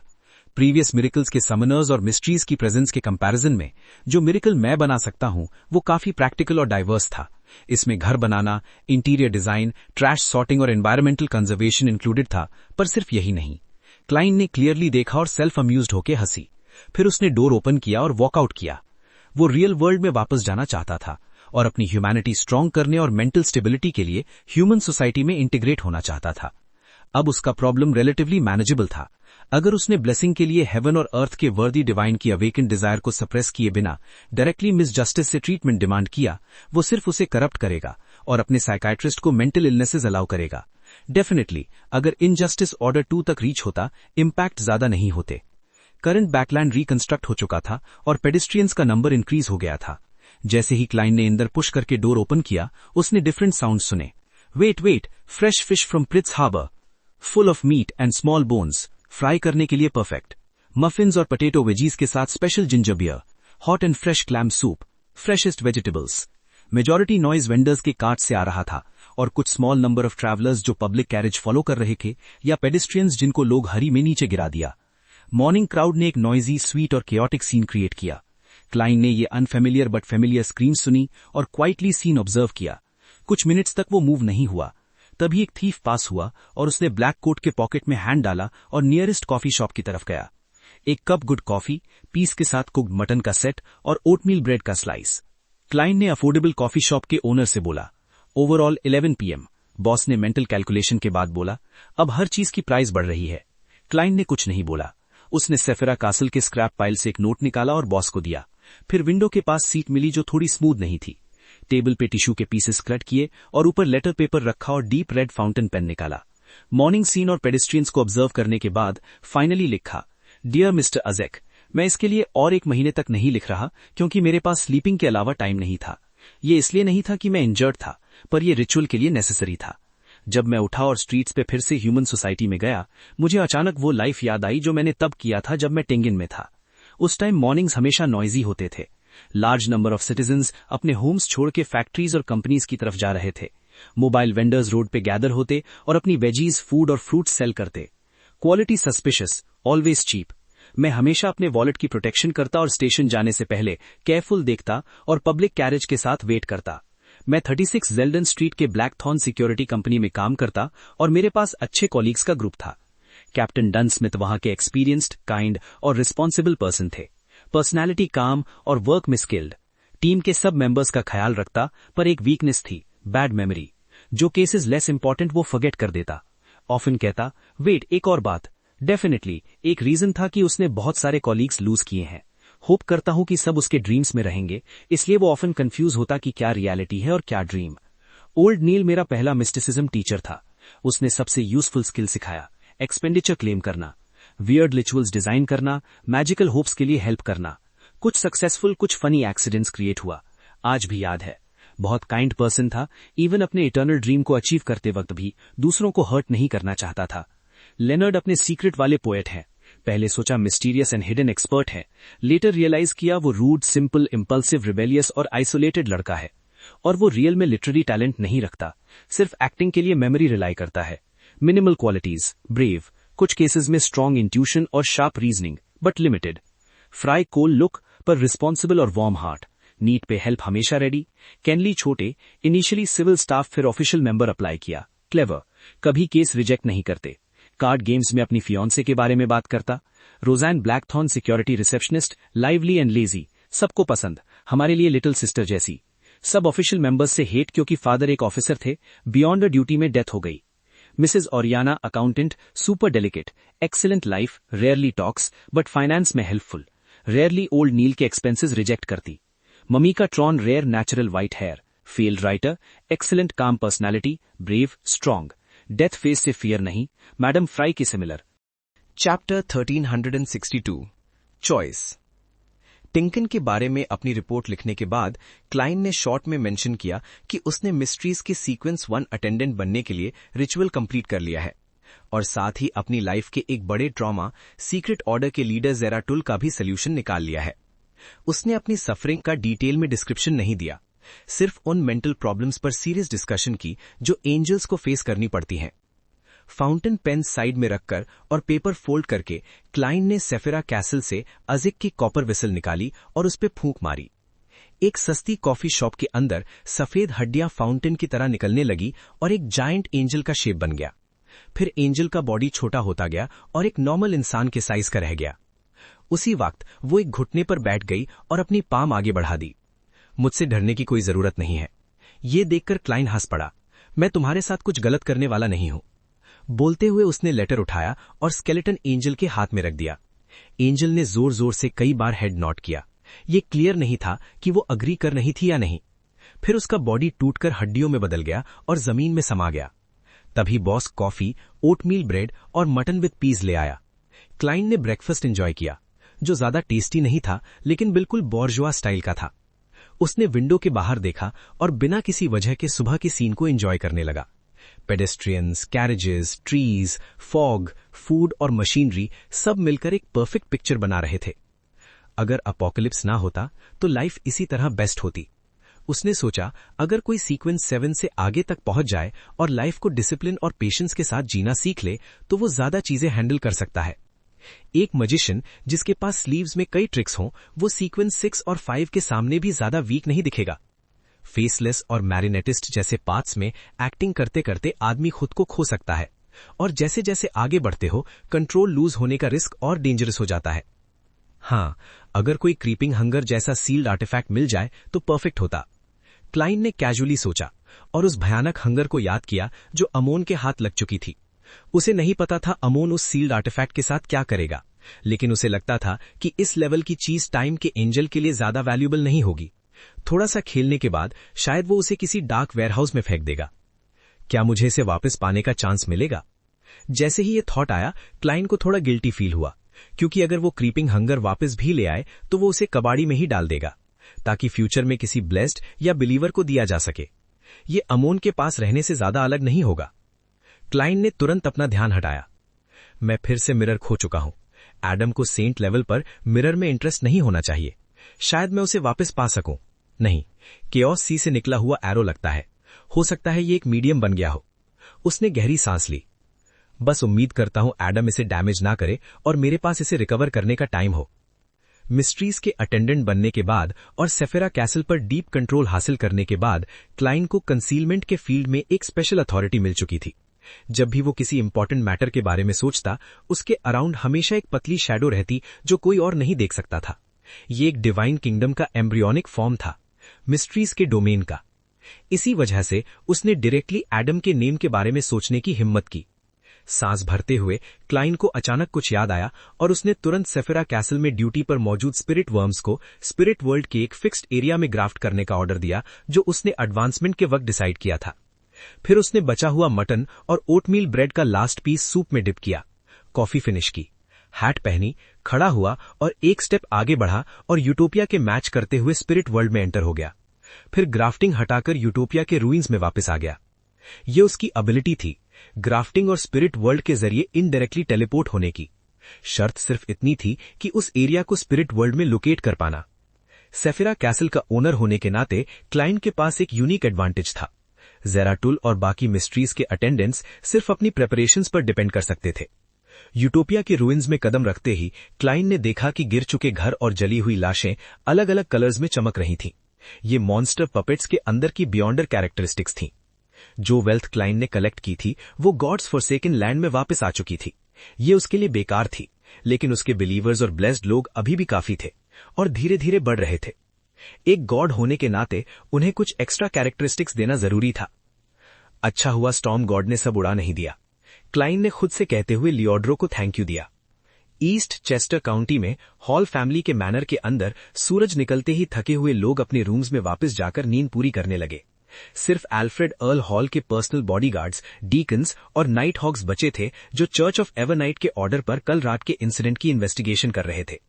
ऑड्री ने गोल्डन रिट्रीवर सूजी का यूज करके सिचुएशन पर नजर रखी, फिर अपना बेडरूम डोर खोला और कर्टन के बीच से अंदर गई। रूम में हल्की सनलाइट में एक टॉल स्टूल पर एक बड़ी डॉल जैसी फिगर बैठी थी, एक giant snow white rabbit. Audrey की आईब्रोज हिली।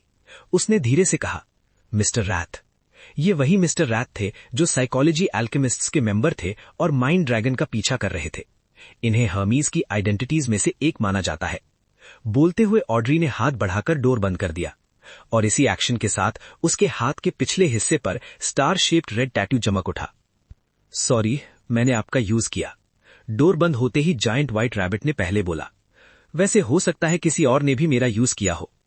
ऑड्री ने लात में खुले हुए डोर्स और विंडोज के बारे में सोचा और 2 कदम आगे बढ़ी। सॉरी बोलने की जरूरत नहीं है, बस फ्यूचर में मुझे परेशान मत कीजिए। वो स्मार्टली साइकोलॉजी एल्केमिस्ट से डिस्टेंस बनाना चाहती थी। व्हाइट रैबिट में कुछ सेकंड्स तक उसकी रेड ग्लोइंग आईज से उसे देखा और बोला, तुम्हारी पिछली विश अपने पेरेंट्स और फैमिली को प्रोटेक्ट करना था, लेकिन क्या तुम्हें नहीं लगता तुम खुद बहुत बड़ी ट्रबल में घुस चुकी हो? जो डेंजर तुम उनके लिए ला रही हो वो तुम्हारी मदद से काफी ज्यादा बड़ा है। ऑड्री चुप हो गई, काफी देर तक कुछ नहीं बोली। नॉर्मली एक सेंट अपनी फैमिली को प्रोटेक्शन दे सकता है, लेकिन शर्त यह है कि वो एंजल्स और गॉड्स के बीच के कॉन्फ्लिक्ट्स में इन्वॉल्व ना हो, या फिर वो किसी पावरफुल और ट्रस्टवर्दी ऑर्गेनाइजेशन का हिस्सा हो। व्हाइट रैबिट ने धीरे से कहा, मेरे पास माफी के तौर पर 2 गिफ्ट्स हैं, तुम एक चूज कर सकती हो। 2? ऑड्री ने धीमी आवाज में पूछा। रैबिट ने हेड नॉट किया, उसके कान हिले। पहला ऑप्शन, तुम ऑफिशियली साइकोलॉजी एल्केमिस्ट्स की मिस प्राइड बन जाओ। हम तुम्हारे बाकी सीक्रेट्स इग्नोर करेंगे और तुम्हारे बाकी कामों को साइलेंटली अलाउ करेंगे, जब तक तुम हमारे मैटर्स एक्सपोज ना करो और ऑर्गेनाइजेशन को डेंजर में ना डालो। हाँ, थोड़ा लॉस होगा, तुम पर कुछ रिस्पॉन्सिबिलिटीज आएंगी और कभी कभी डेंजर में भी पड़ोगी। दूसरा ऑप्शन? ऑड्री ने पूछा। उसका साइकोलॉजी एल्केमिस्ट्स से कॉम्पनसेशन लेने का कोई इंटेंशन नहीं था। वो बस चाहती थी कि सीक्रेट ऑर्गेनाइजेशन उसे दोबारा डिस्टर्ब ना करे। व्हाइट रैबिट शांति से बोला, मैं तुम्हारी मदद कर सकता हूं एक और आइडेंटिटी बनाने में जो तुम्हारे फैमिली के साथ रहे, उन्हें प्रोटेक्शन और इमोशनल सपोर्ट दे, और तुम खुद दूसरी आइडेंटिटी के साथ दुनिया में रहोगी। इस तरह तुम्हारी ट्रबल उन लोगों को अफेक्ट नहीं करेगी जिन्हें तुम प्रोटेक्ट करना चाहती हो। सुपरनैचुरल वर्ल्ड में कभी कभी दूर रहना ही प्यार और प्रोटेक्शन का बेस्ट तरीका है। ऑड्री फिर से चुप हो गई। उसकी ग्रीन आईज शांत झील जैसी लग रही थी। तुम्हें अभी जवाब देने की जरूरत नहीं है, या तुम दोनों ऑप्शंस को कंबाइन कर सकती हो। व्हाइट रैबिट स्टूल से नीचे उतरा। तुम जानती हो ईडन गार्डन का रास्ता? बोलते ही उसकी फिगर कलेक्टिव सबकॉन्शियस के फी में धीरे धीरे गायब हो गई। बूम। सी गॉड के चर्च के एक रूम में प्रॉफिट डैन शांत बैठे एल्गर विल्सन को देख रहा था। नींद के बाद आने वाली ड्राउजीनेस और मिडनाइट का फियर दोनों खत्म हो चुके थे। चर्च ऑफ स्टॉर्म का एक कार्डिनल सी गॉड के चर्च में ज्वाइन करना चाहता था। ये मिस्टिसिज्म और इंटरनेशनल पॉलिटिक्स के लिए बहुत बड़ा मैटर था। चाहे डैनेट्स को चर्च ऑफ स्टॉर्म की ज्यादा समझ ना हो, लेकिन उसे लगता था कि उनका स्टाइल देखते हुए वो इस बात को लाइटली नहीं लेंगे। हो सकता है कोई डिजास्टर पूरे रोस्टेड आर्किपेलेगो पर आने वाला हो।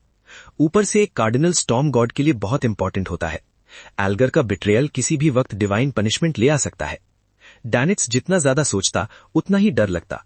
उसे अपने होम टाउन की एक सेइंग याद आ गई, गॉड्स के छोड़े हुए लोगों के पास मत रहो, क्योंकि जब लाइटनिंग गिरती है तो आसपास वाले भी लपेट में आ जाते हैं। अगर मिस्टर फूल के नाम पर जेएम और स्पैरो अटेंडेंट का मैसेज ना आया होता तो मैं एल्गर विल्सन को बांधकर church of the Lord of storms में वापस भेज चुका होता। डैनिट्स अंदर ही अंदर बोलता रहा। कुछ देर बाद किसी ने डोर नॉक किया। डैनिट्स हिला और जल्दी से डोर खोला। कोई रिजल्ट? उसने धीरे से पूछा। Church of the sea god के इंटेलिजेंस सुपरवाइजर ने कहा, lord oracle, church of storm ने कार्डिनल चेंज कर दिया है। ओरिजिनल को हेडक्वार्टर्स वापस भेज दिया गया है। डैनिट्स शॉक में आ गया। उसी वक्त ब्राउनिश व्हाइट फॉग उसके सामने आ गया और उसने मिस्टर फूल की आवाज सुनी। आज से एल्गर विल्सन मास्क पहनेगा और church of the sea god का प्रीस्ट बनेगा। Chapter 1361 joint operation pontiffs. Danitz डर के मारे उछल पड़ा। जो रेवलेशन उसे मिला था उस पे उसे खुद को यकीन ही नहीं हो रहा था। अगर ये ऑर्डर डायरेक्टली मिस्टर फूल की तरफ से ना आया होता तो वो पक्का गाली देता। हाँ, अगर सामने जेएम और स्पैरो होते तो वो सब कुछ पी जाता। लॉर्ड ऑरिकल, क्या और कुछ है? Church of the sea god के इंटेलिजेंस सुपरवाइजर ने देखा कि लॉर्ड डैनिट्स का एक्सप्रेशन थोड़ा अजीब था। इससे वो थोड़ा घबरा गया। डैनिट्स ने अपने थॉट्स को कंट्रोल किया और जबरदस्ती मुस्कुराया। कैथीड्रल ऑफ वेव्स के डेवलपमेंट पर पूरा ध्यान रखो। जी लॉर्ड ऑरिकल। सुपरवाइजर ने रिलीफ की सांस ली और जल्दी से झुककर सलाम करके चला गया। डैनिट्स ने मुड़कर एल्गर विल्सन की तरफ देखा और एक ब्राइट स्माइल के साथ बोला, मिस्टर फूल ने पहले ही एक रेवलेशन जारी कर दिया है। एल्गर ने बिल्कुल डिले नहीं किया। वो तुरंत खड़ा हुआ और अपनी राइट पाम अपनी लेफ्ट चेस्ट पर रख दी। डैनिट्स सीधा खड़ा हो गया और सीरियस टोन में बोला, भगवान का आदेश है, आज से एल्गर विल्सन मास्क पहनेगा और church of the sea god का प्रीस्ट बनेगा। मिस्टर फूल की इच्छा ही मेरी इच्छा है। झुकते हुए एल्गर अपनी मुस्कान नहीं छुपा पाया। उसकी आधी स्माइल डैनिट्स के लिए थी, रिस्पेक्ट और ह्यूमिलिटी दिखाने के लिए, और आधी उसके दिल से निकली हुई खुशी थी, क्योंकि इस रेवलेशन का मतलब 2 चीजें था। पहली, मिस्टर फूल और लॉर्ड ऑफ स्टॉर्म्स के बीच एक अंडरस्टैंडिंग हो चुकी थी। उनका बिट्रेयल अब ऑफिशियली चेज नहीं किया जाएगा। हाँ, उन्हें मास्क पहनना पड़ेगा और फेक नेम यूज करना पड़ेगा ताकि चर्च ऑफ स्टॉर्म्स की इंसल्ट ना हो। दूसरी, church of the sea god का पोप बनना शॉन गॉड के थ्रोन तक पहुंचने का एक इंपॉर्टेंट स्टेप था। एल्गर के लिए इसका मतलब यह था कि अब वो ऑफिशियली मिस्टर फूल का सबऑर्डिनेट बन चुका था। चाहे सी गॉड की आइडेंटिटी एक्सचेंज हो या चर्च ऑफ फूल्स का लीडर बनना, अपॉर्चुनिटीज बहुत मिलेंगी। मिस्टर फूल खुद एक महान एग्जिस्टेंस था जो ट्रू गॉड के बराबर या उससे भी ऊपर था। उसका रिप्रेजेंटेटिव एंजल बनना कोई बड़ी बात नहीं थी। बो करने के बाद एल्गर ने पेशेंटली वेट किया जब तक ऑरेकल डैनेट्स उसके लिए सिल्वर ब्लैक मास्क लेकर आया। उसने मास्क लिया और रिस्पेक्ट के साथ पहन लिया। रेड ग्लव्स टीम के लेनर्ड मिडसिट कोस्ट पर वॉक कर रहे थे और एक सुपरनैचुरल केस क्लोज करने के बाद मिलने वाली छुट्टी का मजा ले रहे थे। कल रात जो मिस्टीरियसली डोर्स और विंडोज खुले थे, उसके बारे में होली कैथीड्रल से पहले ही ऑर्डर आ चुका था कि ना तो इन्वेस्टिगेशन करनी है और ना ही ज्यादा इन्फॉर्मेशन निकालनी है। इस ऑर्डर के बारे में लेनर्ड कुछ भी नहीं कर सकता था, क्योंकि उसे पहले ही ओल्ड मैन पैलेस जोरोस से असली सच पता चल चुका था। मिस्टर डोर रियल वर्ल्ड में वापस आ चुके थे और टाइम के एंजल अमोन ने उनके अपोथियोसिस रिचुअल को चुराकर सीक्वेंस 0 एरर की तरफ एडवांस कर लिया था। लगभग उसी वक्त मिस्टर फूल भी पूरी तरह जाग चुके थे। सेफिरा कासल के जरिए वो सीयर, अप्रेंटिस और मरॉडर पाथवेज के बियॉन्डर्स से शॉर्ट और वीक कनेक्शन बना चुके थे। मरॉडर पाथवे के एंजल होने के नाते पैलेस जोरोस्ट को अमोन की अथॉरिटी और उसके अपोथियोसिस ट्रांसफॉर्मेशन का एहसास हो चुका था। उसे ये भी पता चल गया था कि सेफिरा कासल उनसे कनेक्ट कर चुका है। ओल्ड मैन, अमोन ऑलरेडी सीक्वेंस 0 तक पहुंच चुका है। अब तुम उसके ज्यादा काम के नहीं हो, फिर भी तुम मेरा बॉडी कंट्रोल क्यों करना चाहते हो? लेनर्ड ने सुबह की ताजी हवा में धीरे से पूछा। अपने दिमाग में पैलेस ने हंसकर सोचा, नादान, क्या तुम्हें अब मेरी गाइडेंस की जरूरत नहीं है? सेंट बनना और मिस्टिसिज्म का इतना नॉलेज हासिल कर लेना। थोड़ी देर सोचकर लेनर्ड बोला, तुम मुझे फेस टू फेस ट्रेनिंग दे सकते हो। उसके लिए एक एंजल का उसके बॉडी में पैरासाइट रहना ब्लेसिंग भी था और कर्स भी। अच्छी बात यह थी कि अगर वो किसी मिथिकल क्रीचर से भी टकरा जाए तो वो बिल्कुल हेल्पलेस नहीं होता। बस धीरे से ओल्ड मैन चिल्लाना होता और प्रॉब्लम सॉल्व हो जाती। फोर्थ एपॉक का हिस्ट्री और रेयर मिस्टिसिज्म का नॉलेज भी काफी यूजफुल था। सबसे बड़ा नुकसान यह था कि उसकी लाइफ पैरासाइट्स के हाथ में थी। अगर सामने वाले के इंटेंशंस बुरे होते तो वो कुछ भी नहीं कर सकता था। ये पहले लेनर्ड की सबसे बड़ी टेंशन होती थी, लेकिन अब उतनी नहीं रही, क्योंकि मिस्टर फूल की अवेयरनेस और गहरी होती जा रही थी, जिसकी वजह से पैलेस जोरोस्ट पूरी तरह सप्रेस थे। ऊपर से लेनर्ड चर्च ऑफ एवरनाइट का हाई रैंकिंग डीकन बन चुका था। वो एवरनाइट गॉडेस की डायरेक्ट नजर में था। ऐसे सिचुएशन में कंसीलमेंट की अथॉरिटी वाले गॉड के लिए पैलेस जोरोस्ट को ढूंढना मुश्किल नहीं था। अगर ओल्ड मैन के मन में कोई गलत सोच होती तो कब का सॉल्व हो चुका होता। लेनर्ड को जो सबसे ज्यादा प्रॉब्लम लगती थी वो ये थी कि लाइफ काफी इनकन्वीनियंट हो जाती। हाँ, उसे ओल्ड मैन के साथ अपनी बॉडी में पैरासाइट रहने की आदत हो चुकी थी। यहां तक कि वॉशरूम में भी वो कैजुअली बातें करता था। फिर भी वो चाहता था कि कभी कभी अपना प्राइवेट टाइम मिले। इसलिए उसने सोचा कि ओल्ड मैन को बॉडी से निकालकर अपने घर में एक सीनियर सिटीजन की तरह रहने देना बेटर है, और जब कोई ज्यादा डेंजरस मिशन आए तो टेम्पररी पैरासाइट बनवा सकता है। लेनर्ड का सजेशन सुनकर पैलेस ने ताने मारते हुए कहा, अब भी तुम घर जाकर पैरासाइट निकालने और बाहर निकलते वक्त पैरासाइट लगवाने के बारे में सोच रहे हो? क्या मैं तुम्हारा बॉडीगार्ड हूं? लेनर्ड हंसकर बोला, अगर तुम अभी तक फुल्ली रिकवर नहीं हुए और कंटिन्यू करना चाहते हो तो मुझे कोई प्रॉब्लम नहीं। 2 सेकंड तक साइलेंस रहा। फिर लेनर्ड के दिमाग में ओल्ड मैन की हैवी आवाज गूंजी, अगला फेज लॉर्ड ऑफ मिस्ट्रीज के बर्थ के लिए सबसे डेंजरस होगा। फूल और अमोन के बीच जरूर फाइट होगी। अलग अलग बियॉन्डर कैरेक्टरिस्टिक्स के इन्फ्लुएंस में सेम पाथवे के एंजल्स भी अफेक्ट हो सकते हैं। इसलिए तुम्हें एवरनाइट के प्रोटेक्शन में ही रहना बेहतर है। जब लॉर्ड ऑफ मिस्ट्रीज बॉर्न होगा तो फिर चाहे तुम मुझे बॉडी से निकालने के लिए भीख भी मांगो, मैं केयर नहीं करूंगा। लेनर्ड थोड़ा पीछे हट गया। उसने सबकॉन्शियसली वो नाम रिपीट किया, लॉर्ड ऑफ मिस्ट्रीज। ये ऐसी चीज थी जो कोई पूरी तरह समझ नहीं सकता था। पर जब तक मैं तुम्हारे साथ हूं, टेंशन लेने की जरूरत नहीं है, पैलेस ने साय करते हुए प्राउड टोन में कहा।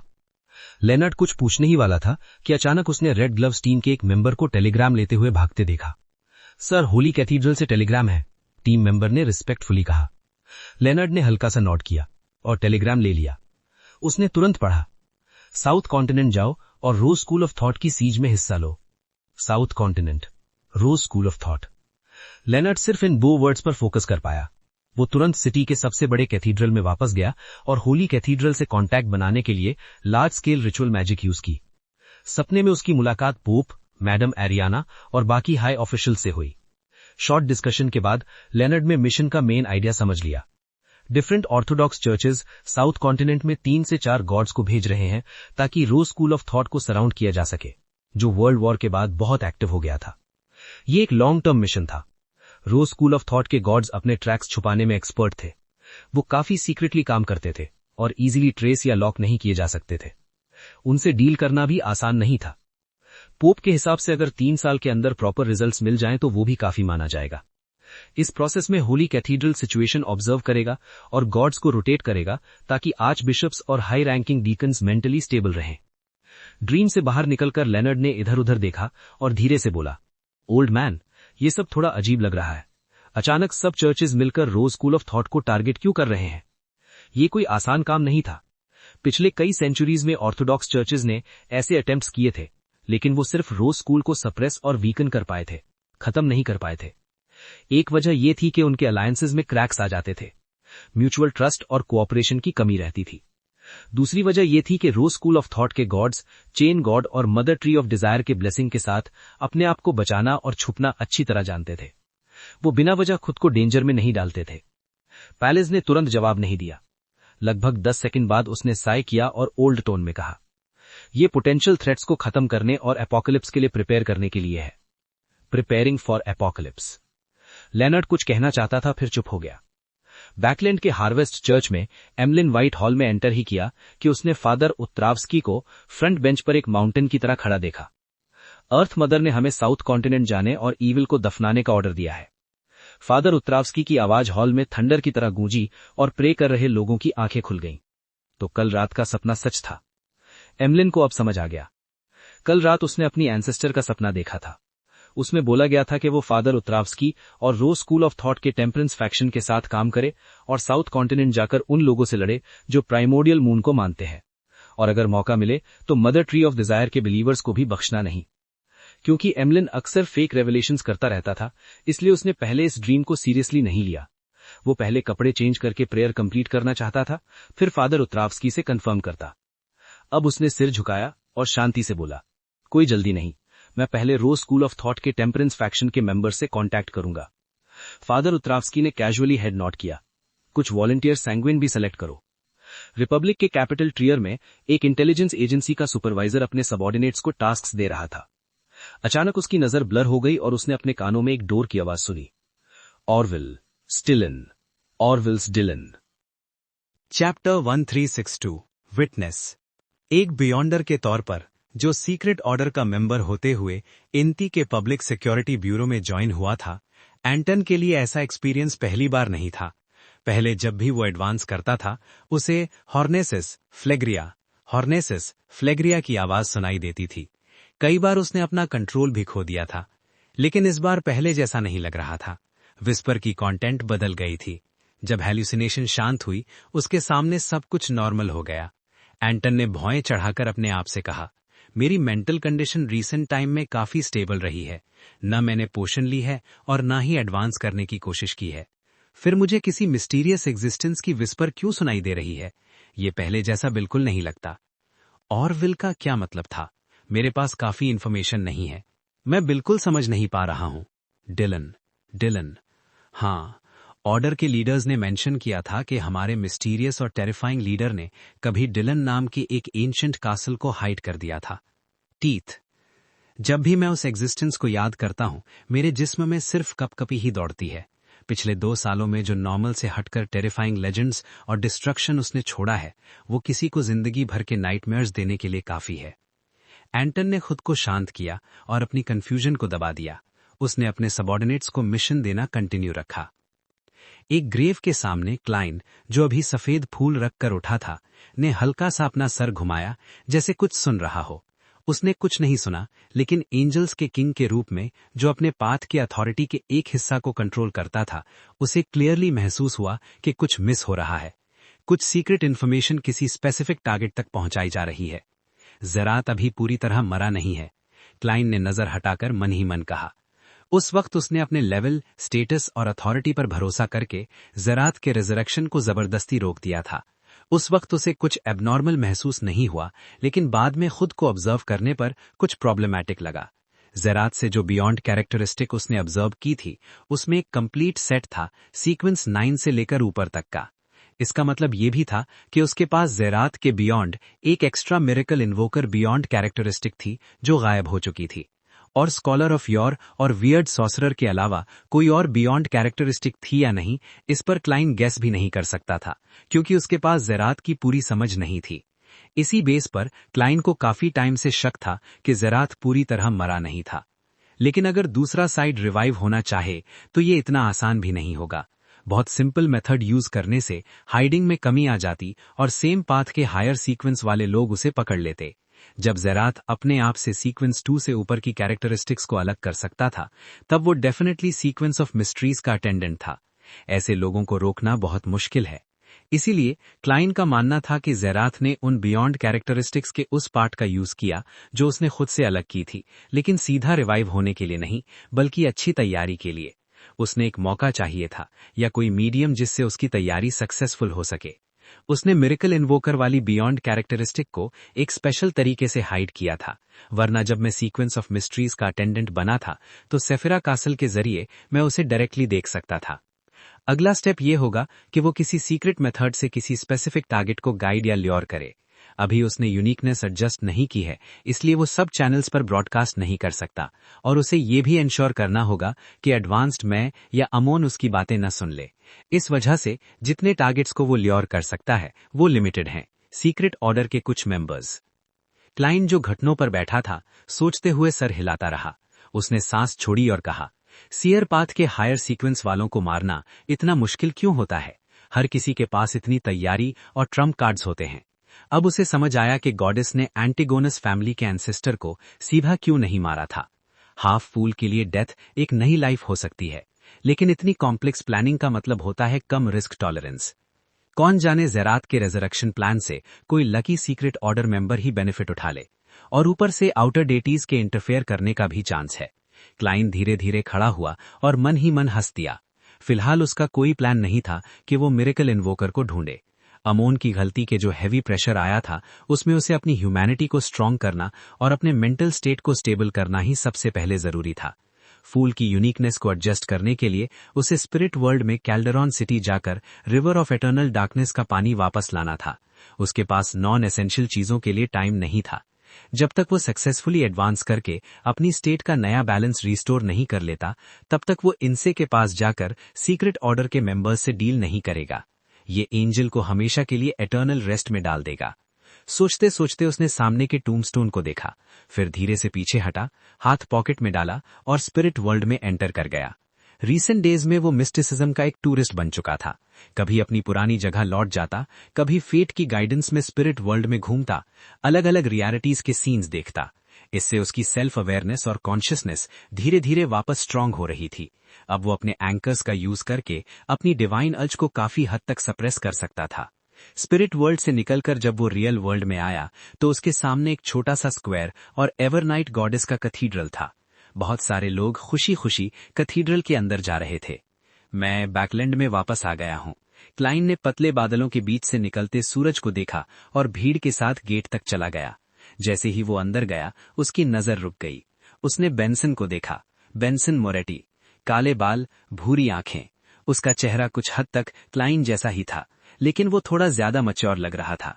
बाल नीटली पीछे सेट थे और एक वेल आयर्न सूट पहने ऑल्टर के पास खड़ा था, थोड़ा नर्वस। क्लाइन ने 2 सेकंड तक उसे देखा, फिर नजर हटा ली। आगे देखने पर उसने मेलिसा को देखा, एक व्हाइट ऑर्थोडॉक्स ड्रेस में। अब उसके चेहरे पर वो टीनेज वाली मासूमियत नहीं थी, चेहरा थोड़ा भरा हुआ था। वो लोगों से बात कर रही थी, सब काम स्मूथली हैंडल कर रही थी। अच्छा है, ब्लैक नहीं पहना है, क्लाइन ने हल्का सा मुस्कुरा कर कहा। वो एक कोने में जाकर बैठ गया।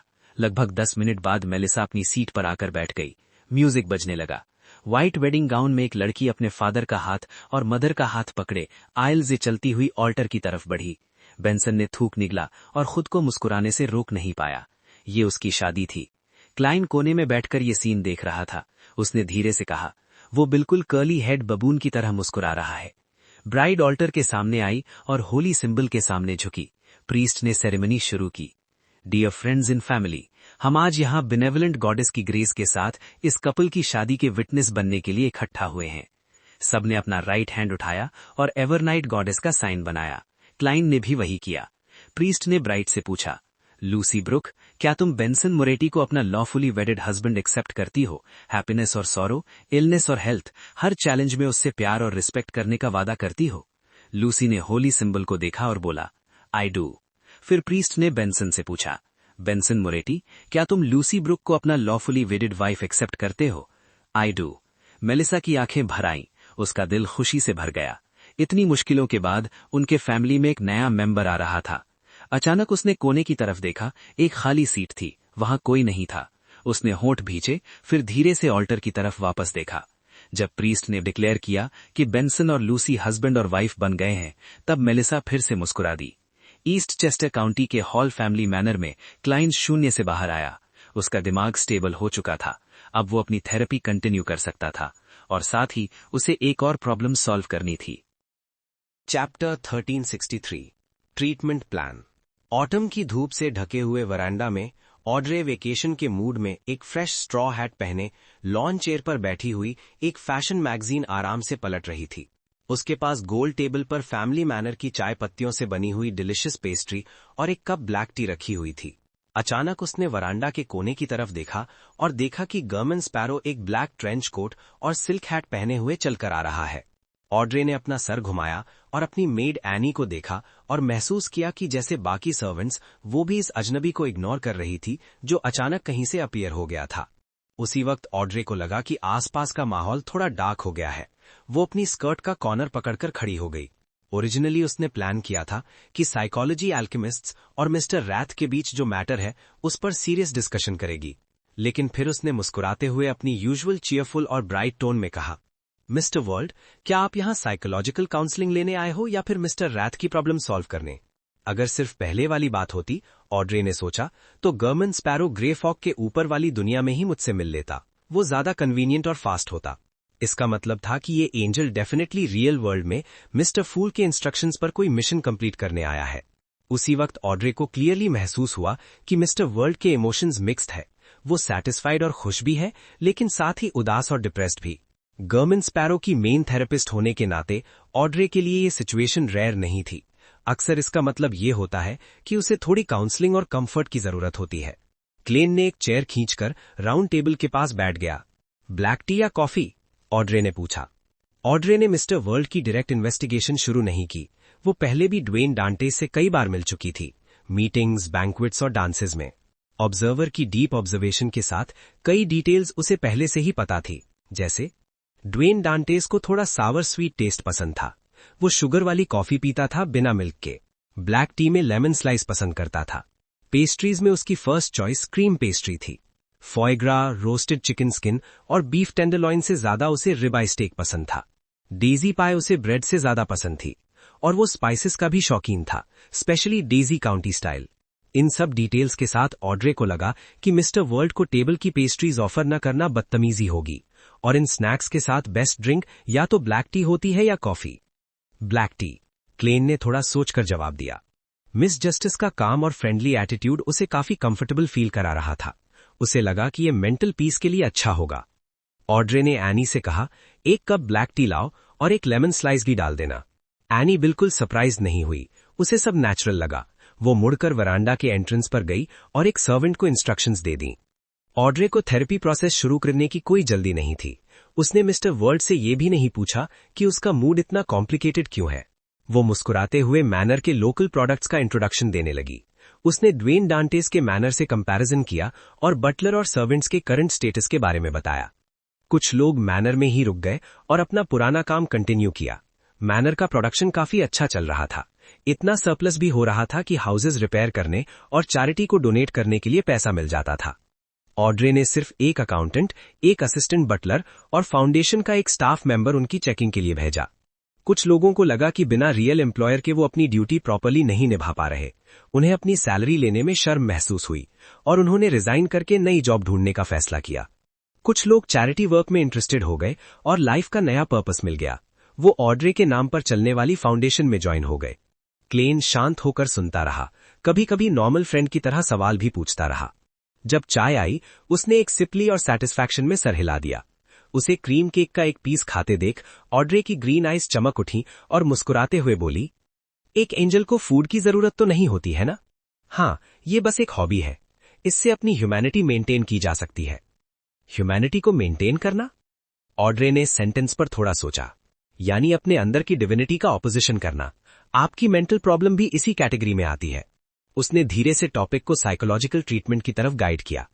क्लेन ने सर हिलाकर कहा, बिल्कुल, आपने भी ये एक्सपीरियंस किया होगा। हर बियॉन्ड लेट जिसे डिविनिटी मिलती है वो इसे किसी न किसी फॉर्म में एक्सपीरियंस करता है।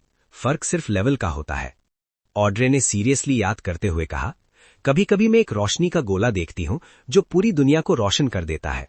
कभी एक अजीब सी आवाज सुनती हूं और एक ब्लरी स्ट्रेंज टेम्पटिंग ओशन देखती हूं जिसमें बहुत सारे ऑपोजिट थॉट्स मिक्स होते हैं। मुझे पता है ये इल्यूजन है, लेकिन बहुत रियल लगता है। कभी मैं एक जायंट क्रॉस का सपना देखती हूं, किसी को धीरे धीरे प्रेयर करते हुए सुनती हूं, लेकिन डिटेल्स याद नहीं रहती। क्लेन ने थोड़ी देर सोचकर गहरी आवाज में कहा, ओरिजिनल क्रिएटर ने सारी लिविंग थिंग्स को बनाया और उन्हें अलग अलग बियॉन्ड कैरेक्टरिस्टिक्स में डिवाइड कर दिया। यही एक्स्ट्राऑर्डिनरी पावर्स का सोर्स है। इसीलिए हम सबके अंदर डिविनिटी होती है, ओरिजिनल क्रिएटर की विल। जितनी ज्यादा बियॉन्ड कैरेक्टरिस्टिक्स इकट्ठा होती हैं, उतनी ही ज्यादा वो जाग जाती है और हमें रिप्लेस करना चाहती है। ये सिंपलेस्ट और सेफेस्ट एक्सप्लेनेशन थी जिससे करप्शन का रिस्क ना हो। टैरो क्लब में भी इस पर थोड़ी डिस्कशन हो चुकी थी, इसीलिए ऑड्रे को समझने में मुश्किल नहीं हुई। ऑड्रे ने सोचकर कहा, इसीलिए ह्यूमैनिटी का यूज करके डिविनिटी का रेजिस्टेंस करना जरूरी है, और एंकर्स भी चाहिए। जो लाइट आप सपने में देखती हैं, जो साउंड सुनती हैं और जो ओशन देखती हैं, ये सब करप्शन के फॉर्म्स हैं। और जायंट क्रॉस और प्रेयर्स ये विजनरी एडम के इन्फ्लुएंस का रिजल्ट होगा। क्लेन ने कामली दोनों सिचुएशंस एक्सप्लेन कर दी। ऑड्रे सबकॉन्शियसली सीधी बैठ गई और इधर उधर देखने लगी। वो थोड़ी घबरा गई। गर्मन स्पैरो ने वैसे ही मेरा नाम ले लिया। चिंता मत करो, वो यहां मेरी आवाज नहीं सुन सकता। ऑड्रे ने रिलीफ की सांस ली, फिर भी उसकी आंखों में सरप्राइज और रिस्पेक्ट था। आप ऑलरेडी सीक्वेंस 1 तक एडवांस कर चुके हो। क्या ये बहुत फास्ट नहीं है? आप तो सिर्फ हाफ साल पहले सीक्वेंस 2 एंजल बने थे। क्लेन ने कामली जवाब दिया, किंग ऑफ एंजल्स की तरह।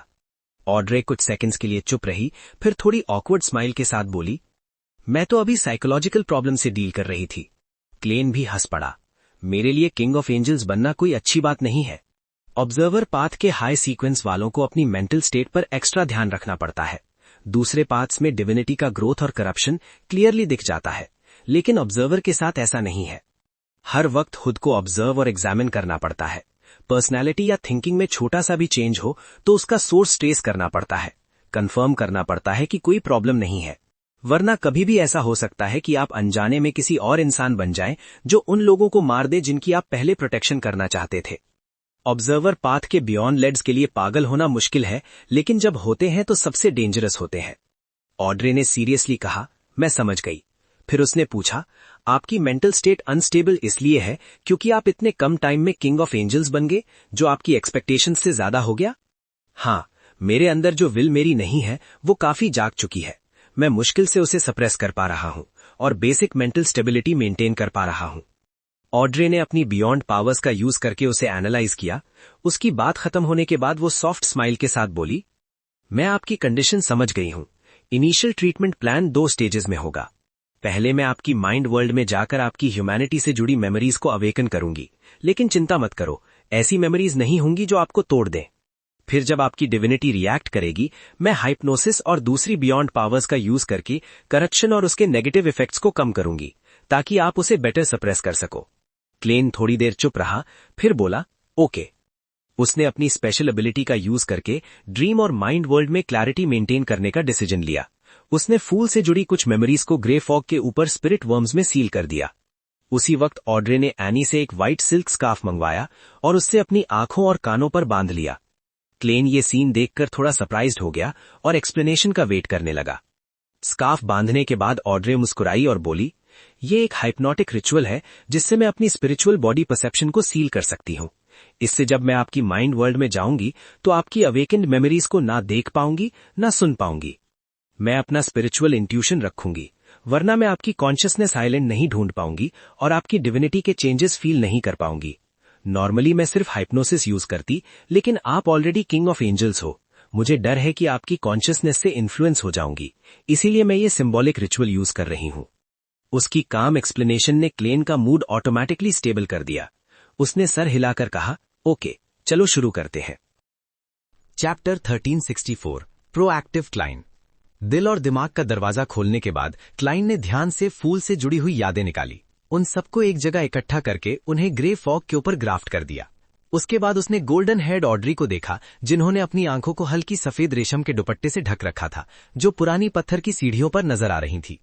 एक एक कदम चलती हुई वो कलेक्टिव सबकॉन्शियस के समुद्र से होते हुए उसके माइंड आइलैंड पर उतर आई। थोड़ी हिचकिचाहट के बाद क्लाइन ने अपनी कॉन्शियसनेस को आसमान में ऊपर तैरते रहने नहीं दिया।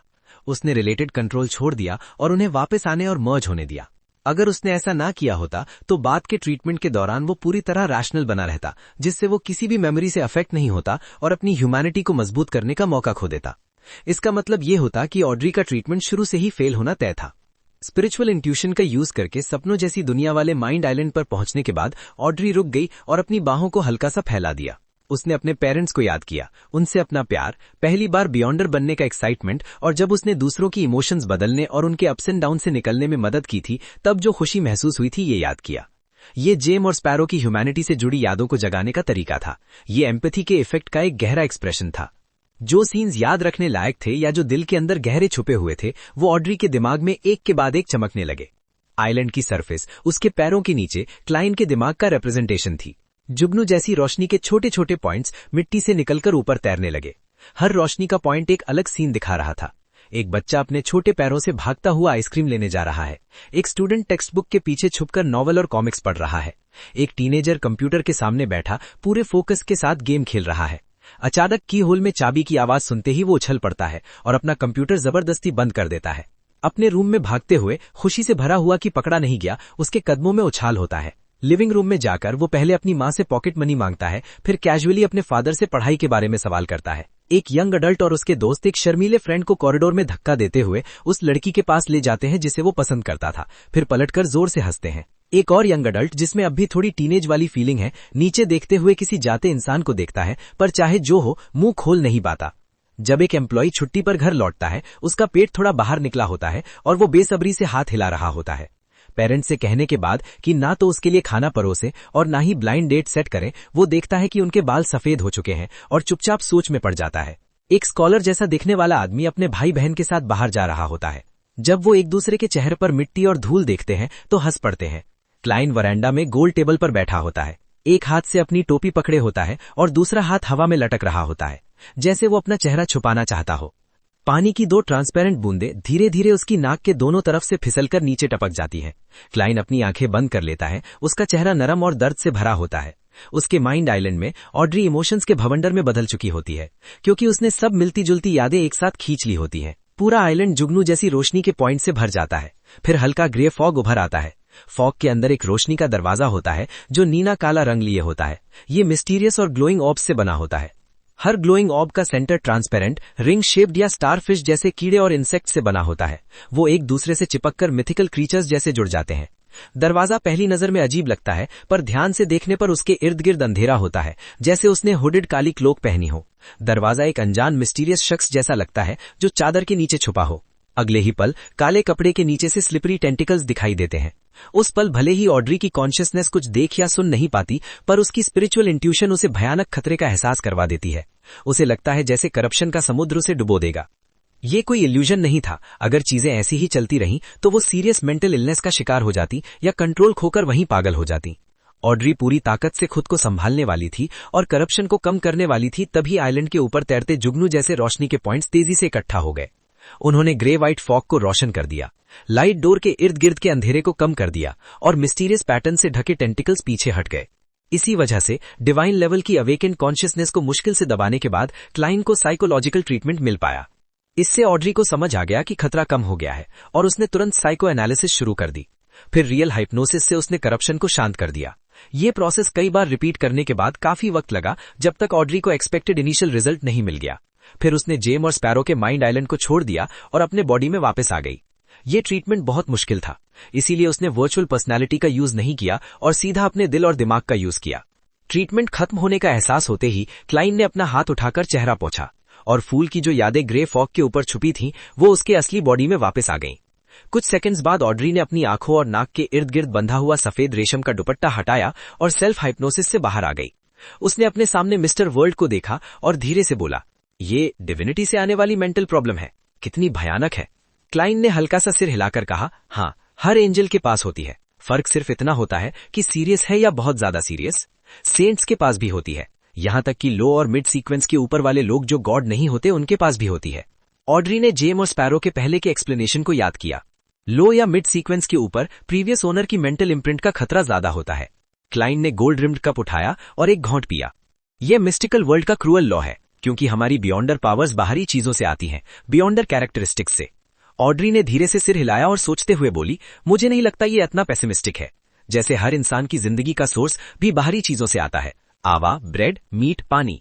जब हम इन्हें अब्सॉर्ब करते हैं तो इनके नेगेटिव इफेक्ट्स भी अब्सॉर्ब कर लेते हैं, जो धीरे धीरे प्रॉब्लम्स बन जाते हैं और हमें बीमार कर देते हैं। लेकिन इसका मतलब ये नहीं कि हमें इनका पूरी तरह विरोध करना चाहिए। एक बार अब्सॉर्ब हो जाएं तो उनका एक हिस्सा हमारा हो जाता है। क्लाइंट थोड़ी देर चुप रहा, फिर बोला, बियॉन्डर कैरेक्टरिस्टिक को लेना बिल्कुल खाना खाने जैसा है। इंसान को शांत रहना चाहिए और ज्यादा गंदे ख्याल नहीं लाने चाहिए। ये सिर्फ विरोध करने का नहीं, बल्कि उसे कंट्रोल करके साथ चलने का मामला है। ऑड्री थोड़ा एम्बैरेस्ड होकर हंसी और बोली, पर इसका मतलब ये भी होता है कि इंसान आखिरकार मरेगा। वो आगे बोलने से रुक गई, पेशेंट को डिस्टर्ब नहीं करना चाहती थी।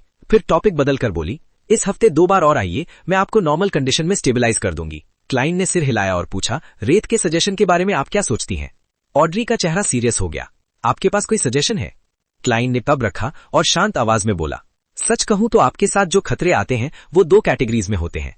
पहला, जब आप खुद को किसी मैटर में इन्वॉल्व करती हैं और पावरफुल एनिमीज को अट्रैक्ट कर लेती हैं, जिससे आपकी फैमिली और फ्रेंड्स भी फंस जाते हैं।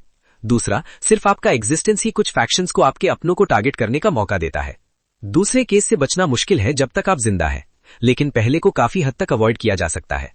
अगर आप अपनी सारी मिस्टिकल आइडेंटिटीज छोड़कर सिर्फ मिस्टर फूल की बिलीवर और मिस ऑड्री हॉल बन जाती हैं और बियॉन्डर मैटर्स में एक्टिवली इन्वॉल्व नहीं होती तो ज्यादा रिस्क कम हो जाएगा। ऑड्री कुछ देर चुप रही, फिर धीरे से पूछा, अगर मैं अपनी कोई आइडेंटिटी तोड़ना चाहूं तो?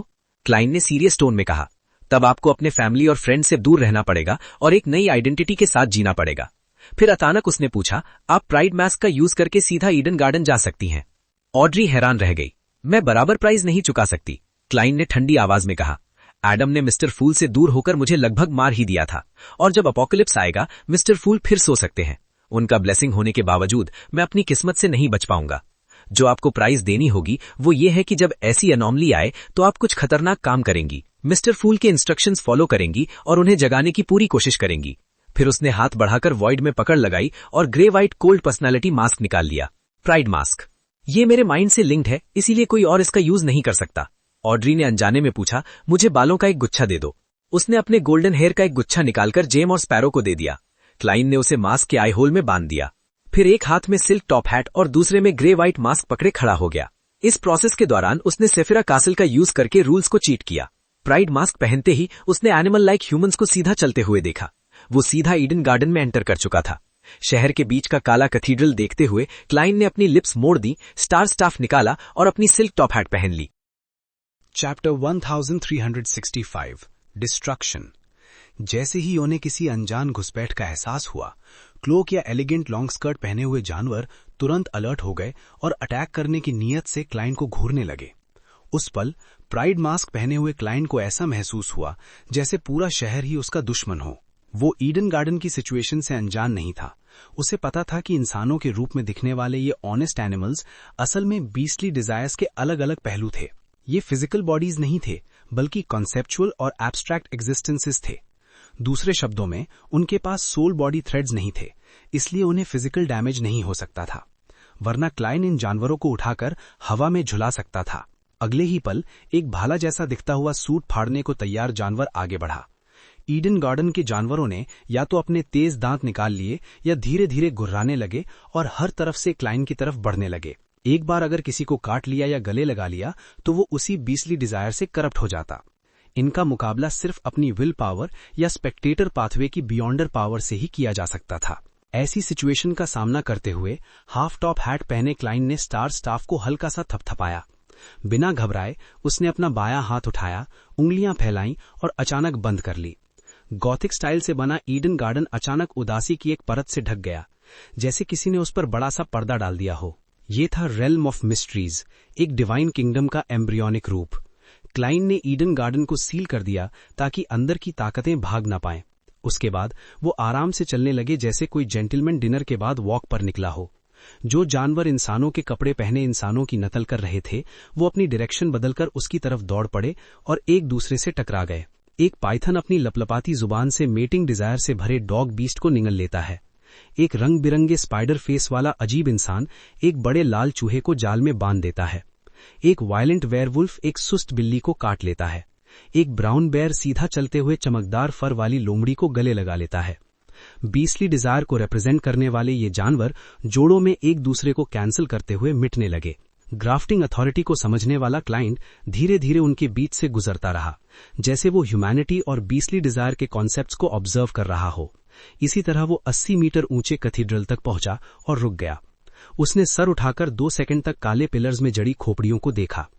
क्लाइंट के चेहरे पर कोई इमोशन नहीं आया।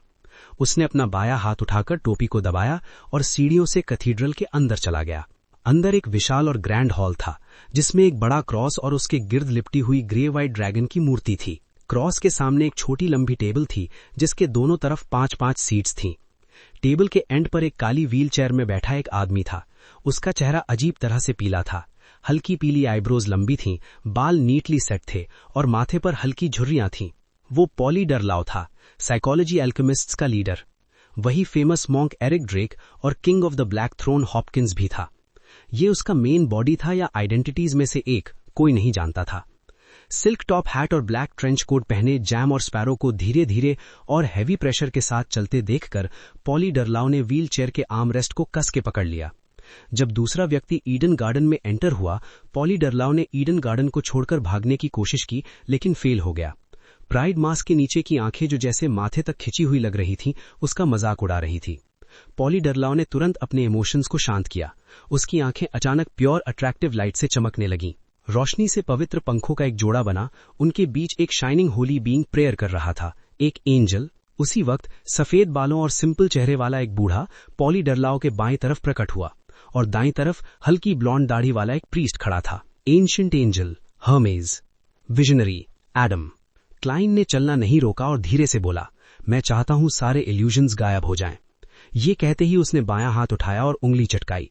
लाइट एंजल, हर्मीज और विजनरी एडम तुरंत टूटकर गायब हो गए। वहां सिर्फ व्हील चेयर में बैठा पॉली डरलाउ रह गया। ये सब ड्रीम वीवर की पावर से बनी नियर रियल इल्यूजन्स थी। जब दुश्मन उन्हें असली मान लेता, तब वो सच बन जाती।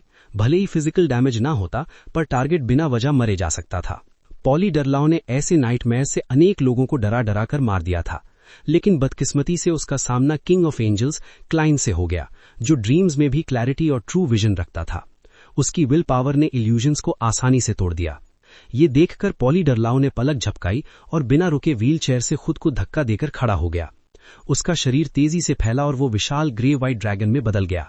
ड्रैगन ट्रांसफॉर्मेशन, एक अधूरा mythical creature form. Sequence 4 manipulator के मुकाबले में पॉली डरलाउ का अधूरा मिथिकल फॉर्म और भी बड़ा था। उसका सर और ज्यादा रेप्टाइल जैसा हो गया। Golden vertical people's, mysterious patterns वाले स्केल्स, ठंडा और ट्विस्टेड। जैसे ही ये फॉर्म प्रकट हुआ, काउंटलेस थॉट्स, डिजायर्स और कॉन्शियसनेस एक तूफान की तरह क्लाइंट के माइंड आइलैंड पर टूट पड़े। ये मेंटल कोलैप्स और पेन का मिलन था। हर क्रीचर जो इससे हिट होता, तुरंत करप्ट होकर पागल हो जाता। एंजल्स के लिए ये सबसे खतरनाक था, क्योंकि उनकी मेंटल स्टेट पहले ही अनस्टेबल होती है। ग्रे प्राइड मास्क और हाफ टॉप हैट पहने क्लाइंट ने चलना बंद नहीं किया। वो सीधा पॉली डरलाउ की तरफ बढ़ता रहा, शांत, मजबूत और स्टेडी। अगले ही पल उसके हाथ के पिछले हिस्से पर ट्रांसपेरेंट कीड़े दिखने लगे। उसके कपड़े फैल गए जैसे उनके नीचे अनजाने मॉन्स्टर्स रेंग रहे हों। अचानक क्लाइंट का बॉडी टूट गया और वो ट्रांसपेरेंट इंसेक्ट से बना एक विशाल वॉर्टेक्स बन गया। वॉर्टेक्स से अजीब पैटर्न्स वाला स्लिपरी वेब निकला। बीच में नीला काला लाइट डोर चमक रहा था। इस सीन को देखकर अपने मिथिकल फॉर्म में होने के बावजूद पॉली डरलाउ का दिमाग जम गया। विशाल ग्रे व्हाइट ड्रैगन जैसे कठपुतली बन गया। उसका दिमाग कीचड़ से भर गया, जॉइंट्स जैसे जंग लगे हों। उसने एक ऐसे महाअस्तित्व को देख लिया था जिसे उसे कभी नहीं देखना चाहिए था। ग्रे फॉग के ऊपर फूल के थ्रोन पर बैठे क्लाइंट ने तुरंत अनकंट्रोलेबल हिस्टोरिकल प्रोजेक्शन को तोड़ दिया। ईडन गार्डन में घुसकर स्टार स्टाफ निकालने के बाद उसने अपनी जगह हिस्टोरिकल प्रोजेक्शन से बदल ली और सेफिरा कासल के अपने एंशिएंट पैलेस में लौट आया। उसे पता था विजनरी एडम गॉड्स के फॉरसेकन लैंड में जा चुका है और ट्रू क्रिएटर से मर्ज कर रहा है, इसलिए वो अपने असली बॉडी के साथ डिसेंड नहीं कर सकता। ज्यादा से ज्यादा वो अपनी कोई आइडेंटिटी भेजेगा जो किंग ऑफ एंजल्स के सामने बेकार होगी। फिर भी क्लाइन सावधान रहा कि कहीं एडम या अमोन के जाल में न फंस जाए। उसने फिर से हिस्टोरिकल फॉग से खुद को समन किया, प्राइड मास्क पहना, स्टार स्टाफ पकड़ा और अपने आप को ईडन गार्डन के कैथीड्रल में प्रोजेक्ट कर दिया। देखते ही समझ में आ गया कि पॉली डरलाव अपनी ज्यादातर रैशनैलिटी खो चुका है और अपना बॉडी कंट्रोल नहीं कर पा रहा। क्लाइन ने सोल बॉडी थ्रेड्स का यूज करके उसे पपेट नहीं बनाया, वो बस धीरे धीरे उसकी तरफ बढ़ता रहा। पॉली डरलाव की नजर में जैम और स्पैरो मौत का अवतार बन चुके थे, भागने का कोई मौका नहीं था। तभी उसके पीछे विशाल क्रॉस पर बनी ग्रे व्हाइट ड्रैगन की मूर्ति हिल गई। उसी समय क्लाइन ने बायां हाथ उठाकर नीचे की तरफ खींच लिया। ईडन गार्डन को ढकने वाला शैडो कर्टन सिकुड़कर क्रॉस, ड्रैगन स्टैचू और पॉली डरलाव को ढक लिया। अगले सेकंड कर्टन उठते ही इनकम्प्लीट मिथिकल क्रीचर एक घनिष्ठ विशाल पेड़ बन चुका था जो क्रॉस से जुड़ा हुआ था। ग्रे व्हाइट ड्रैगन स्टैचू पूरे ईडन गार्डन से जुड़ चुकी थी और शहर एक रंग बिरंगे अट्रैक्टिव समुद्र में बदल गया था। ये केओस सी नहीं था, बल्कि उसकी ताकत का उधार लिया गया रूप था जिसे क्लाइन ने मैनिपुलेट और रीअसेंबल किया था। इसी वक्त जैम और स्पैरो पेड़ के पास पहुंचा। उसने दायां हाथ उठाया और स्टार स्टाफ से जोर का वार किया। जेम से जड़ी स्टाफ सीधा टारगेट पर लगी और उसे 2 टुकड़ों में तोड़ दिया। जमीन पर गिरते टुकड़ों की आवाज के साथ ही पॉली डरलाव का बॉडी भी गिर पड़ा। साइकोलॉजी अल्केमिस्ट्स का लीडर अपने आखिरी शब्द बोले बिना ही मर चुका था। उसके बियॉन्डर कैरेक्टरिस्टिक के प्रकट होने का इंतजार करते हुए क्लाइन ने इर्द गिर्द देखा और मन ही मन मुस्कुराया। जैसा सोचा था, हर्मीज का असली गोल ईडन गार्डन को डिस्ट्रॉय करके एडम से बचना था। माइंड ड्रैगन एरी हॉक के वर्ड्स ने उसे अपना रिजॉल्व चुराने पर मजबूर कर दिया था। पर उसे मेरे लिए कुछ सील्ड आर्टिफैक्ट्स छोड़ने चाहिए थे, सब कुछ ले जाना जरूरी नहीं था। शायद रैबिट को रेज मास्क के बजाय ग्रीड मास्क पहनाना चाहिए था। साइकोलॉजी अल्केमिस्ट्स भविष्य में फिर से उभर सकते हैं, लेकिन अब शैडो में उन्हें कंट्रोल करने वाला ट्वाइलाइट हर्मिटेड ऑर्डर नहीं, बल्कि खुद हर्मीज है।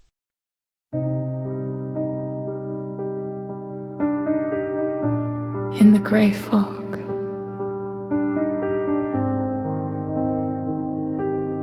we praise the fool.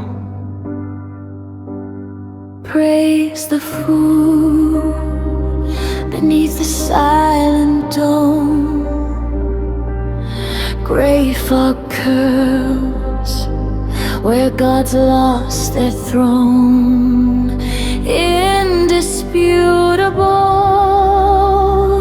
he stands alone, a broken crown, a nameless god. The distant star cuts through the night, cold revelation burning alive. Praise the fool, the unseen flame, the Savior born without a name. Through sacrifice, through loss and pain, show that we are fruitful land. Blessings fall like frozen rain, shielding hearts from endless pain. Does he save or does he deceive? A God we doubt, yet still believe. Praise the fool, The silent king. Farewell, my friends. Journeys carved in loss and time. Letters hold what voices can't. Names erased, yet never gone.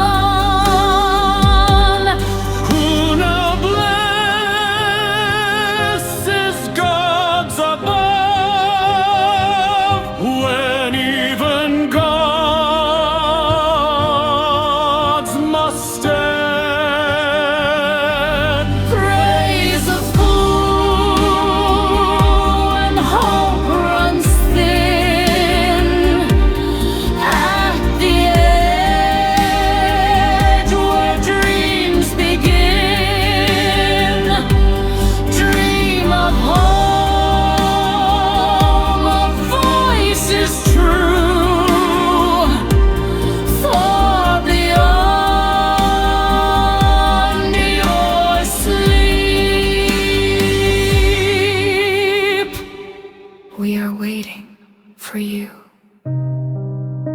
Even the longest journey must come